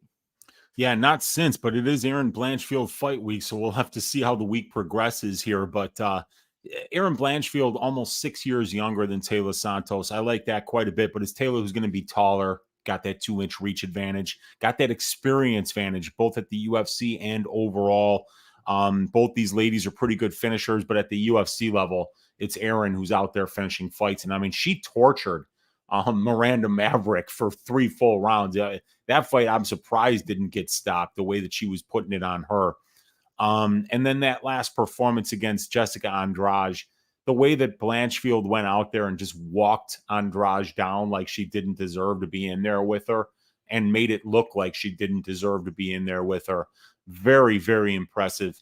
Brady, I've always said that when you're as effective of a grappler as Erin Blanchfield is, as Aljamain Sterling is, as Damian Maia was, as let's say Mackenzie Dern, the best thing, Habib Nurmagomedov, What do they all do? They all pressure. They all walk forward because they got to get you on your back leg in order to get in on those wrestling attempts in order to get the fight to the ground. So Erin is already fighting with a style that suits her strengths. And her strength is the fact that she's probably the best grappler in the entire division.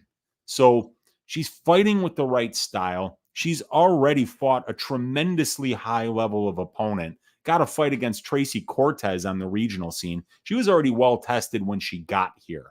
And then now she's even more well tested with wins over Maverick, Aldrich, McCann, Andrade, finishing the last 3 wins by submission early in the fight. And here we go up against Taila Santos, somebody who's very good at winning minutes, in the grappling exchanges. If we go to the top right of the screen there, you see a lot of green there on both sides. But look at Erin Blanchfield, 55% control time for, only 1.67% control time against. And she's been taken down a couple of times, winning 97% of the control time positions.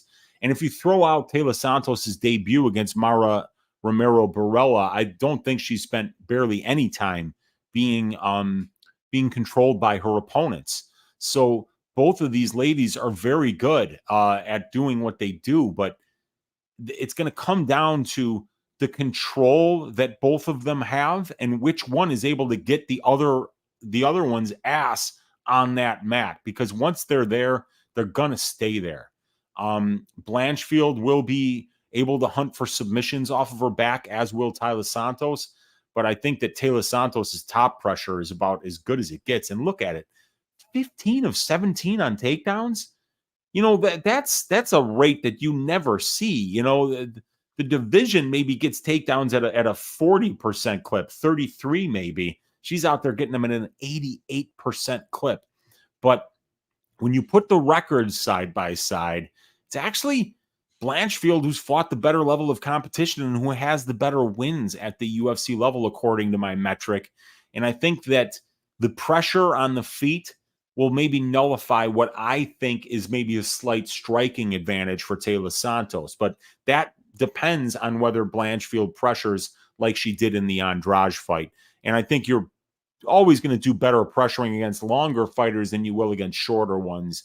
So I expect that we see the same game plan out of Erin. She's focused. She's a jiu-jitsu prodigy. Her ground game is incredible. And I love the nickname Cold-Blooded because, she just looks like the moment's never too big for her either, even at her age, even taking these massive steps up in competition like she has. She just never looks phased. She never looks nervous. She looks like she was born to do this. And it's not just the demeanor, it's the performance in the cage as well. Yeah, man, it's such a good fight. I think this is one of those fights where I'm not betting it. I don't want to plant. I know a lot of people are going to plant their flag either on Blanchfield or Santos this week. I'm just going to sit back and enjoy this one. I'm high on both fighters. If I had to pick one, I think I'm going to pick Blanchfield just because, like you said, she's cold-blooded. We don't have to worry about Blanchfield going in there and having an off night. We don't have to worry about Blanchfield going in there and not showing up. Whereas with Santos, there's been times where she just didn't show up in that Barella fight, right? Yeah. Like she was talking about how she had anxiety and she was, the octagon jitters and all that, which, it happens in people's debuts, but we don't have to worry about nothing like that from Erin Blanchfield. Santos pulling out of a fight because one of her cornermen can't make it. Blanchfield wouldn't do that, right? And on top of that, I think that Blanchfield just has the higher ceiling overall. I think we're more likely to see improvements on the Blanchfield side, and we did see improvements on the Blanchfield side in the Andrade fight. Her striking looked better than ever. So if we see a new and improved version of Erin Blanchfield in this fight, I think she wins. But yeah, Santos is no joke. I mean, 88% takedown accuracy. I'm not the math guy here on the show, Weezy, but 88%. I mean, that's pretty good. It's unheard of, really, because getting takedowns is so hard. Everybody knows that they're coming most of the time too. So Blanchfield getting them at 63% is unheard of. But Taila's even one-upping Erin Blanchfield here, and yeah, both of them have 75% or better takedown defense as well. So they're incredibly well matched. This is a very, very good fight, and I wouldn't be very confident on either side about who wins this fight, but I just think that right now the trajectory of what Erin Blanchfield is doing, she looks like she could just be special. And it's not because I'm having dreams about her. It's what she's doing in the cage. Yeah, and on top of that, Blanchfield has been the more active fighter. We haven't seen Santos in a while. Like the last time Santos fight was that Shevchenko fight, which at this point it had been over like a year ago, right? Yeah, it had to be. Wow. It's a 1 year and 1 month layoff, and I put this spreadsheet together like 2 weeks ago. So it's by fight day, it's going to be over a 1 year and 2 month layoff for Taila Santos, while it'll be right around 6 months for Erin Blanchfield. And the reason that she hasn't fought in 6 months is because Taila Santos pulled out on her, and nobody was dumb enough to take an Erin Blanchfield fight on short notice. Yeah, Blanchfield has fought twice since the last time we saw Santos fight. So just another reason I do slightly lean Blanchfield, but like I said, ever so slightly, because I don't want to disrespect Santos at all. Because like I said, she arguably beat Valentina Shevchenko. Blanchfield minus 135, Taila Santos plus 115, and then we were talking a little bit about the over under before the show. I mean, we have a super juiced over sitting at minus 350. And then the under 2.5 is plus 275. Kind of reminds me of the Cheeto fight last week. Just a super, super juiced over here. Yeah, only 3 career losses for Blanchfield and Santos. And Blanchfield's loss, debatable to Tracy Cortes. That fight could have went either way. Taila Santos's 1 loss against Shevchenko, definitely debatable. And then the other one was just, according to Taila, due to crippling anxiety. And you tend to believe her because it's like, which of these performances does not belong? Yeah, it's Santos getting dog walked by a bum in her debut and then going out there as a big underdog to Molly McCann and shaving her ass. Yeah. Joel saying plus 3.5 rounds might be the play. Maybe. I mean, these judges, man. I know people were on the Blackshear plus 3.5, and somehow that didn't hit. People were on the Pedro Munoz plus 3.5. Somehow that didn't hit. Like some of these scorecards last night were ridiculous. So yeah, when you do bets like this, you just know that the judges have a good chance of just messing it up. I mean, some of the scorecards were ridiculous last night. I think Weezy, a judge scored a round for Amanda Lemos.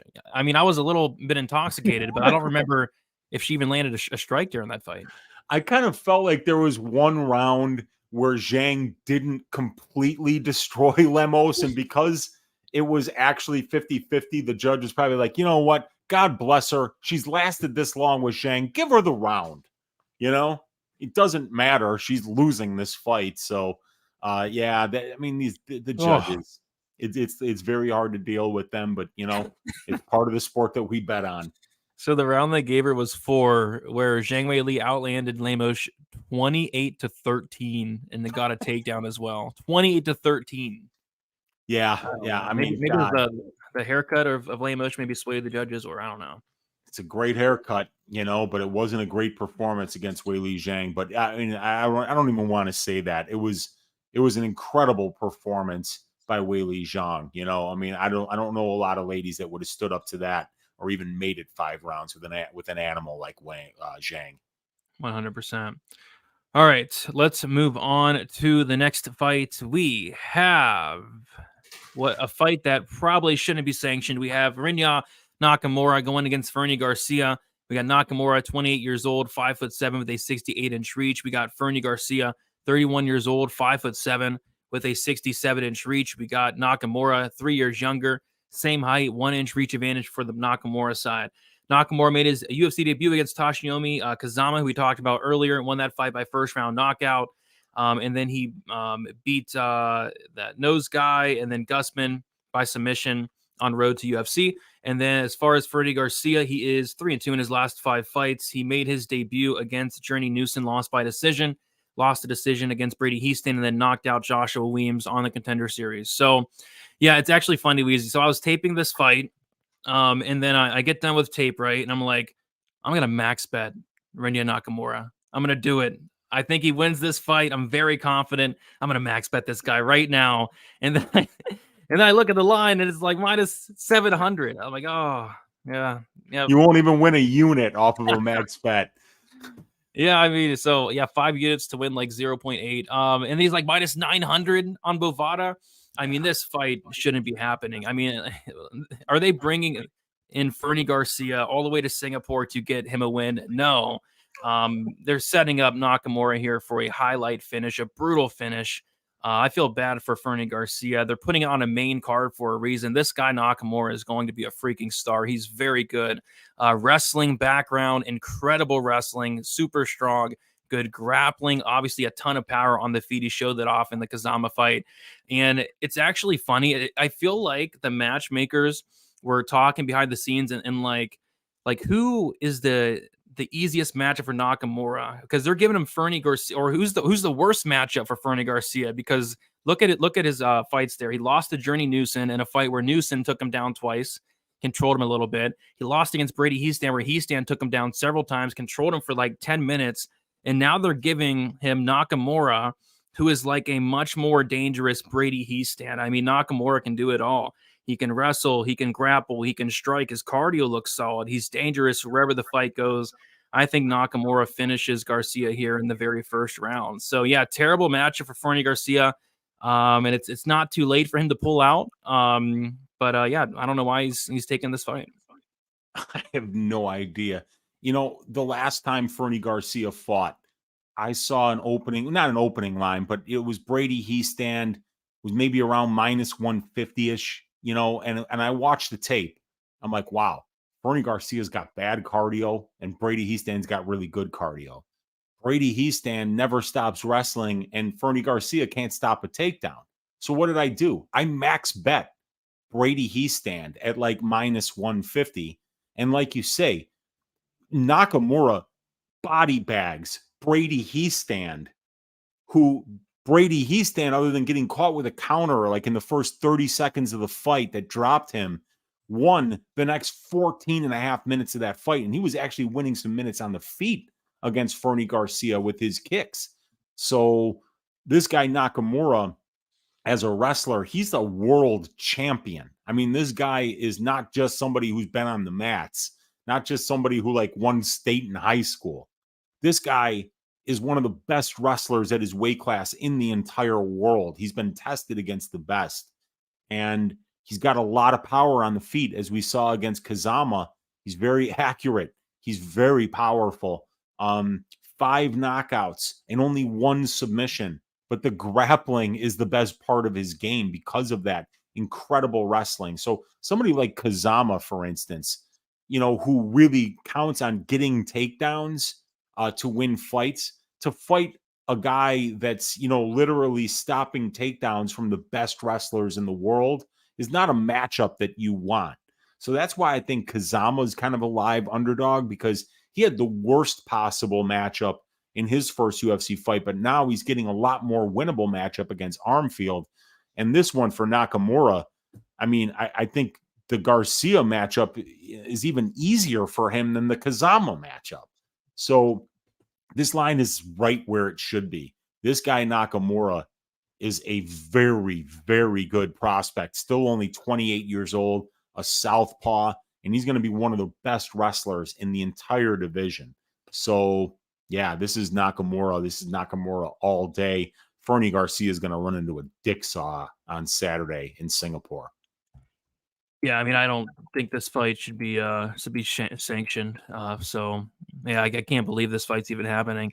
So the under is set at let me double check this, but I believe it's set at 2.5. So yeah, am I right? Let me see. There it is. Yeah, it's set at 2.5 for some reason. And the under 2.5 is minus 350.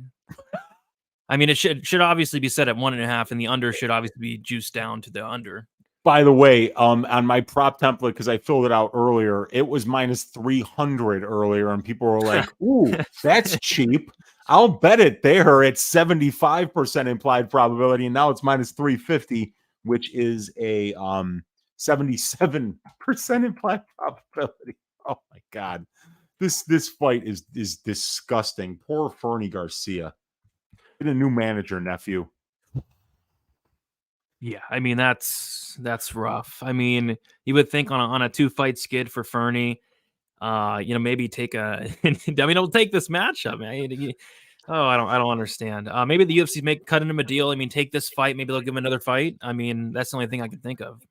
I mean, yeah, dude, because otherwise I'd be like, ow, my back, my neck, my neck and my back. I can't make it, you know? I mean, injuries are a part of the sport. And injuries can pop up real quick when you're a bantamweight in the UFC and they offer you a fight in Singapore against this Nakamura kid. The first injury that you should have is that you lose your hearing temporarily and just say, you're going to have to call me back. You're cutting out, Dana. You're cutting out. And then you just hang up. And then you'd be like, don't pick up that phone for 3 weeks. And then you just run as fast as you can in whatever direction will allow you to be able to run the farthest. 100%. Yeah, I think I'll be curious to see what the under 1.5 is, but that's probably going to be extremely juiced as well. I don't think Fernie's lasting too long with this guy. I think Nakamura is very, very good. I think this guy is the future. I really do. He has the skill set. He has it all: wrestling, grappling, striking, power. I mean, he's very, very good. So yeah, not really sure what they're doing this matchup, but I think they're clearly trying to build up Nakamura, which is fine. I think people are going to know him after this fight. All right, Weezy, let's move on to somebody we haven't talked about in a while. Giga Chikadze taking on Alex Caceres. We got Giga Chikadze, 34 years old, 6 foot with a 74-inch reach. Caceres, 35 years old, 5'10" with a 73-inch reach. We got Chikadze, 1 year younger, 2-inch height advantage and a 1-inch reach advantage. Giga is 4-1 in his last 5 fights. Decision win against Omar Morales, a knockout win against Jamie Simmons, a knockout win against Cub Swanson, a knockout win against Edson Barbosa, then a decision loss against Calvin Kattar. As far as Caceres, he is 4-1 in his last 5 fights. A decision win against Kevin Kroom, a submission win against Sung Woo Choi, a decision loss against Sadiq Yusuf, a knockout win against Julian Erosa, and then a decision win against Daniel Pineda. So yeah, it's been a while since we did see Giga Chikadze. The last time we did see him, he took on Calvin Kattar, and he just got destroyed in that match. I mean, that was kind of hard to watch. I mean, at the very least, I thought Giga showed a lot of heart, a lot of toughness in that matchup, but he took just a astronomical amount of damage in that matchup against Calvin Kattar. Now he's going from Calvin Kattar and just taking a really big step down in competition against Alex Caceres. Giga, going from fighting Kattar, Barbosa to Alex Caceres. I think just stylistically, it's a really good matchup for him. Stylistically, he's going to get the fight he wants, which is probably going to be a fight on the feet. So I see why money's pouring in on Giga Chikadze. I think it's a really good bounce back spot for him after getting completely dominated by Calvin Kattar. Should be able to keep it standing, keep it at range, and just landing the better shots, the more powerful strikes.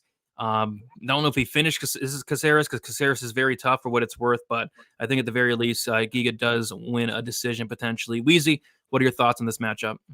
Yeah, it's an interesting fight. Whenever I see somebody like Chikadze, who's not the best grappler, I'm looking for guys that maybe fade them against, because like if Giga doesn't necessarily get the fight that he wants, he could look a lot worse than what you think he's going to look. But unfortunately, Caceres doesn't really fit that mold.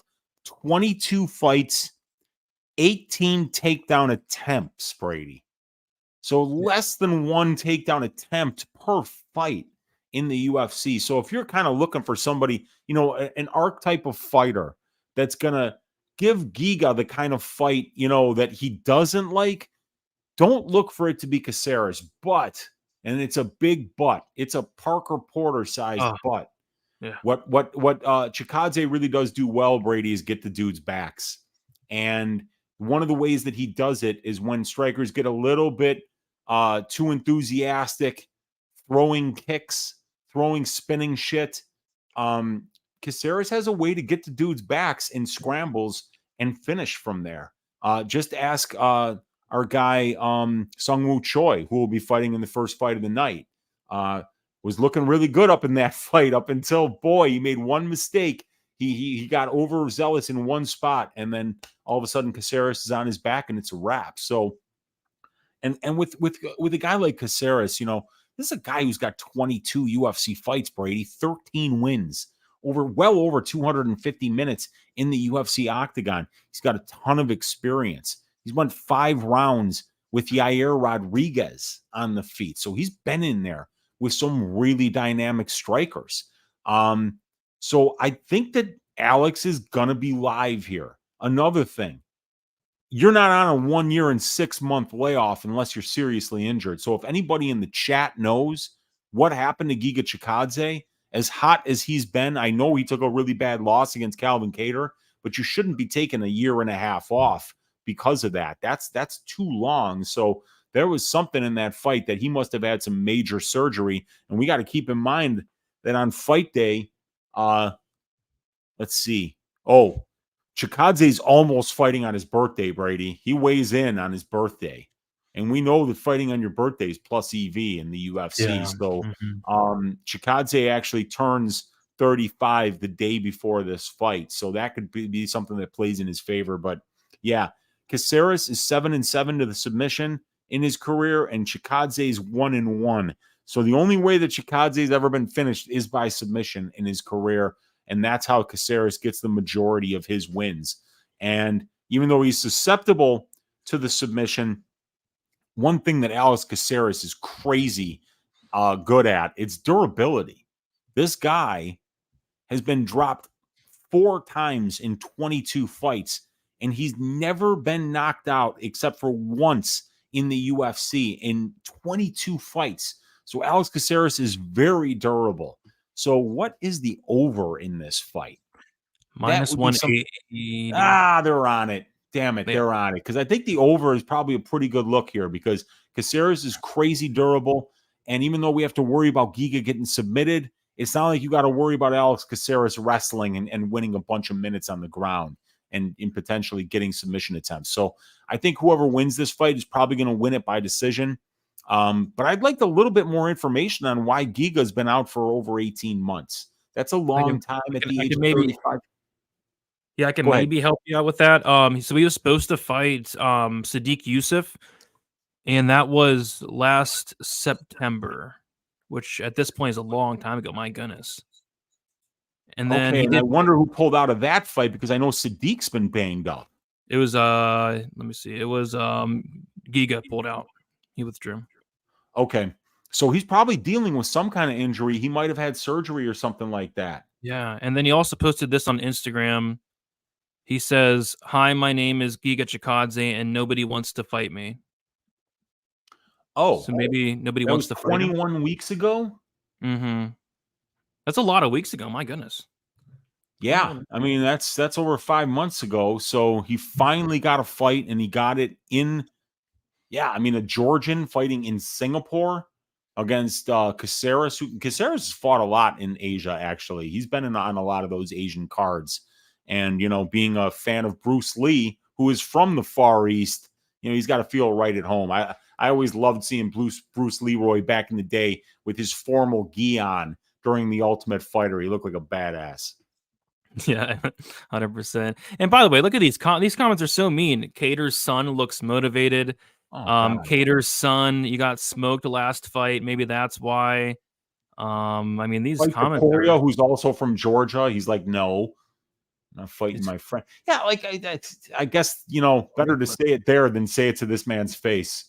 Yeah, you don't want to say it to this guy's face. Yeah, I mean, that right now. He'd probably knock you out, and you'd probably wake up with a massive headache in the hospital, being like, "Turn down the lights." 100%. Yeah, people in the chat are saying like Giga had like 5 surgeries. Okay, yeah. I mean, he had a lot of surgeries, right? Yeah. You don't take a year and a half off at the age of 34 when you're a fighter unless you're dealing with some injuries. And yeah, he might. And I think somebody said 2 broken orbitals. My God, man. Wow. So, sometimes it's best to just say, you know what, it's not my night. Let me find the door here and live to fight another day, because a guy like Calvin Kattar will gladly oblige in beating your ass for the full 25 minutes. Guy's a psycho. We got Joel with a quote. Appreciate you, Joel, saying recovery was pretty quick, honestly. I was done all my surgeries last year in May. Chikadze said, since that time, I've been in camp. I've been ready to jump in and take an action. So it looks like he's been good since last May. All right. Very interesting. Yeah. I mean, and sometimes these guys have a hard time finding the fights that they want to take. They might have offered him some monster and he was like, no, thanks. I mean, you take the right fights. You don't just, pick up the phone when they're offering you Rinya Nakamura in Singapore when you're from Texas. Yeah. And you're 0-2, So maybe Giga turned down a couple of opportunities. Who knows? Who knows what happened? Yeah. But all I know is Giga Chikadze is a very big favorite. He is currently sitting at minus 230.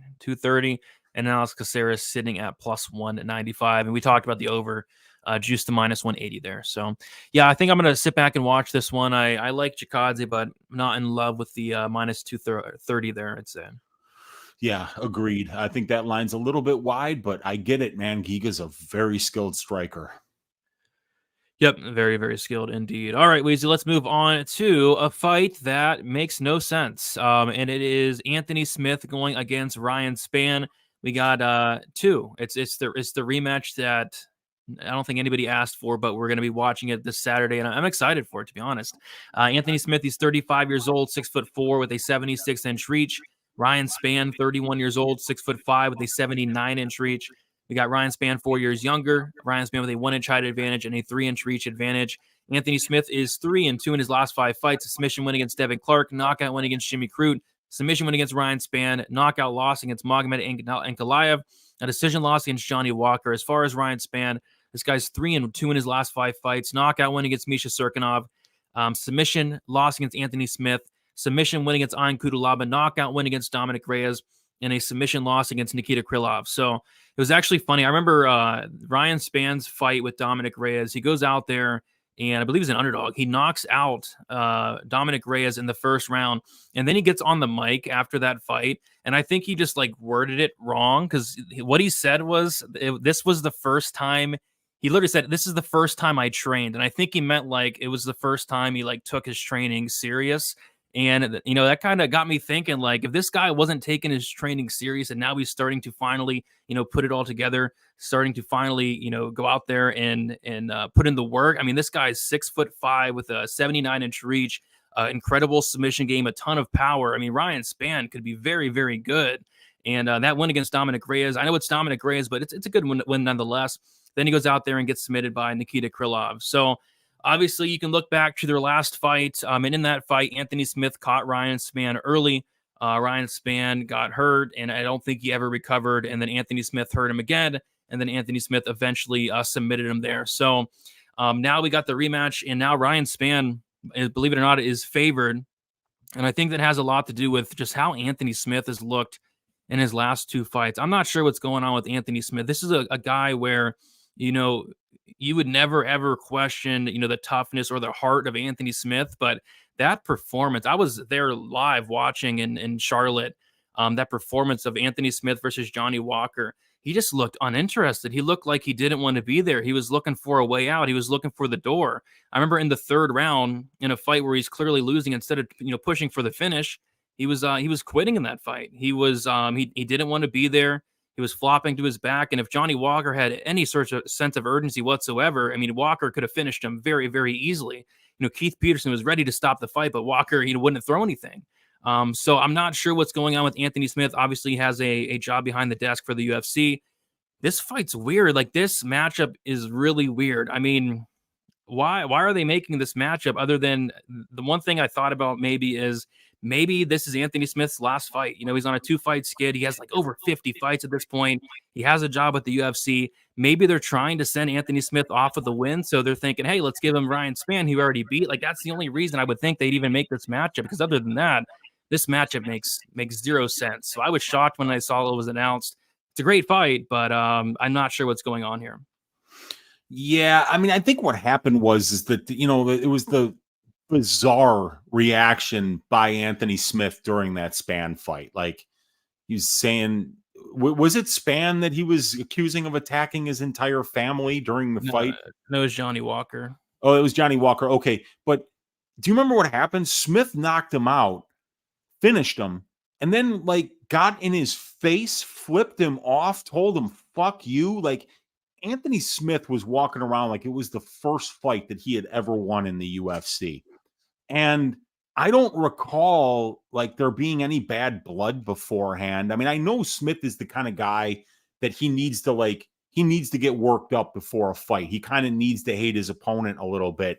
But these guys are all professionals. Usually after the fight's over, they show a little bit of class, especially guys like Anthony Smith that have 54 fights on their resume. But, you know, this guy looked like a 13-year-old who had just won his first fight over the school bully, you know, and then the performances against Ankalaev, he broke his leg in the Ankalaev fight, And then there wasn't much there for Walker. I know Anthony used to train over at Factory X, but I don't think he's there anymore. Like you said, already working for the UFC, 54 fights on his resume, 388 minutes in the pro cage, 202 minutes in the UFC octagon. And Smith's got 18 losses in his career, so this guy, he's been finished 14 times. Ryan Spann's been finished 6 times in his 8 losses. He's been finishing all 3 of his UFC losses. I mean, frankly, right now, I don't think either of these guys are very good. Smitty hasn't looked good lately. His only win is over Ryan Spann recently. I mean, he knocked out Jimmy Crute in one of the most hilariously bad fight IQ performances that we've ever seen in the UFC from Jimmy Crute. I just don't know what to think of Smith at this point in his career, but Ryan Spann he's like a guillotine or bust, even though he's got a ton of power in his hands, he just never seems to land. Smitty made Spann look bad when they fought. And, Smitty was already like 34 when that fight happened, so I don't know, man. I don't have much faith in either one of these guys at this point. Yeah, I'm really worried about Anthony Smith. People in the chat are talking about it. I was there live, so I didn't get to hear it, but apparently, and I watched a clip, Smith was like, "You're attacking my family" to Johnny Walker, and Walker was like, "What?" And he was like, "You're attacking my family," and Walker was like, "No, no." So I'm not sure what that was all about. And I was laughing because Smith said he has to visualize someone in bed with his wife to get angry for a fight. What? What's wrong with you, Dixon? Yeah, I don't know. That was so. Yeah, I think this might be we might be approaching the end of Anthony Smith's career. I mean, he wasn't going to fight 60 times. I mean, that's a crazy amount of fights, and he's taken a lot of damage throughout his career as well. So, 18 I don't know. losses, 10 knockout losses. Yeah, dude. I mean, it's just a tough sport, dude. And Anthony Smith is Lionheart for a reason. We know that the dude doesn't have any quit in him, but 14 dudes have finished a guy who hates quitting. You know what I'm saying? So, yeah, he's been through it, dude. And so is Spann. Spann's got 8 losses, 3 of them in the UFC, all of them finishes. So, yeah, these guys are kill or be killed fighters for sure. Yeah, so somebody dropped a bomb on the Anthony Smith money line. So Ryan Spann was sitting around minus 160 today, and then all of a sudden Ryan Spann went from minus 160 to minus 116. Anthony Smith was sitting at plus 140, and now he's currently sitting at minus 104. So, yeah, this line is closing up, and somebody dropped a big bet on one Anthony Smith. And I also want to bring this up. I remember seeing Anthony Smith in a suit on a UFC broadcast, right? So he's either on ESPN or it's a post-fight show. And somebody asked him something about a light heavyweight fight that night, and he went off and didn't answer the question and basically used that time on the mic 6 months, 8 months, 10 months after the Ryan Spann fight to say, Ryan Spann is forever my bitch. So not only, did he knock him out and then look like a 12-year-old right after he knocked him out in the cage when there's the adrenaline pumping and emotions are high and, you're going to sometimes say some things that you wouldn't say otherwise. 6 months after the fight, he called Ryan Spann forever his bitch. Like this guy doesn't have 11 UFC wins. I mean, he could why are you saying that about Ryan? What did this dude do to you? So it's just weird, dude. It's really weird behavior. But I think the reason they're making this fight is because Anthony Smith's been talking a lot of shit. And I think Ryan Spann would like to get this one back. I mean, I honestly, I don't think Ryan Spann cares, to be honest. I mean, I can't imagine Ryan Spann talking shit to anybody. Even at the face-offs, he doesn't even look at his opponent. I feel like he doesn't talk at all. I don't know what Smith's problem is, to be honest. He seems like a quiet dude, Yeah. Spann. I doubt Spann said anything. I would be shocked if he did. If he did, let me know in the chat, but I can't imagine Spann talking shit. I just can't. I don't know why. That's why I found it so bizarre. And then when I saw him, no way, Smith's fighting Spann again. Smith hates this dude for some reason. But Spann, because he's not an emotional guy. He always looks pretty quiet in there. But you know his blood's going to be up. You know that Anthony Smith is getting, there's no grown man like Anthony, like that walks around the size of Ryan Spann that gets into a cage and fights for a living. You know that keeps him up at night. Another grown man calling him forever his bitch. If I was Ryan Spann, I'd want to take this dude's head off and put it on a pike and then throw it into the crowd. Yeah, I mean it's a fight that we'll be watching. And I think it's a good fight, but it just kind of confused me a little bit. The under is obviously juiced really bad. It opened up plus 145, and it was there for 3 minutes. Yeah. There we go. Chance, dude. This is going to be a violent fight, man. Yeah, it probably does finish under 1.5. But yeah, curious to see where this line goes. People are betting Anthony Smith, which I don't know. He's looked so bad in his last couple fights, but hey, he did beat Spann the first time, and that fight wasn't too long ago. So we'll see. Don't know if I'll be touching this fight from a betting perspective, though. Yeah. I mean, maybe if the violence line comes back in, I'll be good for it. But yeah, I don't have a lot of faith in either one of these guys right now. And it's in Singapore, and Smith's kind of old, and Spann's probably going to be a lot more emotional than he's used to being. It's going to be a fun fight to watch. So maybe I won't have to have any money on it.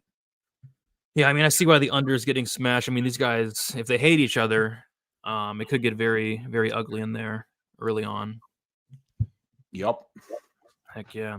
All right. So next we have the main event. Before we get into it, if you guys could, please smash the like button, subscribe here to Pub Sports Radio, and be sure to check out the Pub Sports Radio contest. Go to pubsportsradio.com. Check out the UFC contest. Last week we had 183 entries, and shout out to Jags who got it done, 780 right there.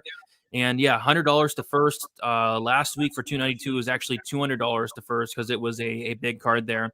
But yeah, guys, check it out. It's free to play there. And you see Clint down there, 2 units, Alexa Grasso plus 200, and that fight's coming up mid-September, isn't it? That Grasso. Yeah, that's. I know my guy Anthony Hernandez is on that card. So I'm going to be looking forward. That's the card that they have in Mexico. That's going to be a fun one. Yep, we have some good cards coming up. Paris. We have the Mexico card. Some good fights. We have a vampire returning pretty soon. A vampire. Yeah, I got 2 units on that vampire, man. As long as they're fighting at night, you just don't want to be in the cage with a vampire. You lose by blood draw.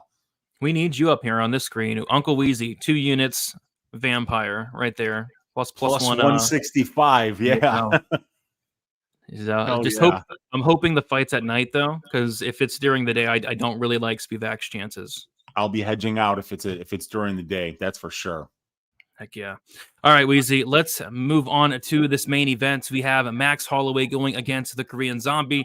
We got Max Holloway, 31 years old, 5'11" with a 69-inch reach. The Korean Zombie, 36 years old, 5'7" with a 72-inch reach. Holloway, 5 years younger, 4-inch height advantage and a 3-inch reach disadvantage. Holloway is 3-2 in his last 5 fights. Decision loss against Volkanovski. Decision win against Calvin Kattar. A decision win against Yair Rodriguez. A decision loss against Alexander Volkanovski. And then a decision win against Arnold Allen as far as the Korean Zombie. 3-2 in his last 5 fights. A knockout win against Renato Moicano. A knockout win against Frankie Edgar. A decision loss to Brian Ortega. A decision win against Dan Ige. And then a knockout loss against Alexander Volkanovski. Max Holloway is the second biggest favorite on the card, right behind Rinya. Actually, he's the first, according to BetOnline. The biggest favorite on the card, Max Holloway. Weezy, what are your thoughts on this main event? I think it's a very fan-pleasing main event here. Yeah, it should be. I mean, Holloway Zombie, it's going to be a great fight. But yeah, Zombie's older than this dude. He's shorter, but he does have a 3-inch reach advantage. But Holloway's a lot more experienced. He's got a lot more UFC experience. The thing about Holloway is he's active, and the Korean Zombie just isn't. I mean, 16-year career, only 24 fights. The guy fights like, once a year about, and even less than that lately. It's like definitely the guy just doesn't fight that much. And the line is kind of reflecting what's going on here. It seems kind of ridiculous to get the Korean Zombie at plus 550 versus anybody, especially somebody like Holloway, who at this point has, he's absorbed 1,927 significant strikes at the UFC level, and he's never been knocked down, and he's never been knocked out. The guy's durability is absolutely legendary. And when you look at a guy like the Korean Zombie, where you're saying, well, maybe he could have some success if he grapples a little bit here. Yeah, probably not. He's got 3 takedowns in 8 UFC fights. So, not somebody that's going to go out there and win minutes on the ground against Holloway. Both of these guys spend a lot of time at distance striking range, 78% for Zombie, 85% for Holloway. And we've seen the Korean Zombie knocked out in 4 of his 7 losses, while Holloway has never been knocked out or even knocked down in the UFC. 1,927 significant strikes absorbed in the UFC, not one knockdown against. So Max Holloway, positive 2.02 distance striking differential. Korean Zombie, negative 1.46. 45.5% accuracy for Holloway at distance, 37.5% for Zombie. Almost 59% distance striking defense, which is just around the division average for Holloway. Less than 50% distance striking defense for Korean Zombie. So, I mean, where does Zombie win this fight? I mean, unless Holloway just walks into the cage sick and washed, I kind of think that he's going to win this fight. I mean, it just looks like it should be Holloway, but this line is just ridiculous. I'm not parlaying minus 750 favorites. No. I mean, you could do 5 units to win 0.75. Come on, man. I need more meat on the bone than that. Yeah. I mean, I think a good way to always get the price tag down for a Holloway fight is that 4-5 decision, right?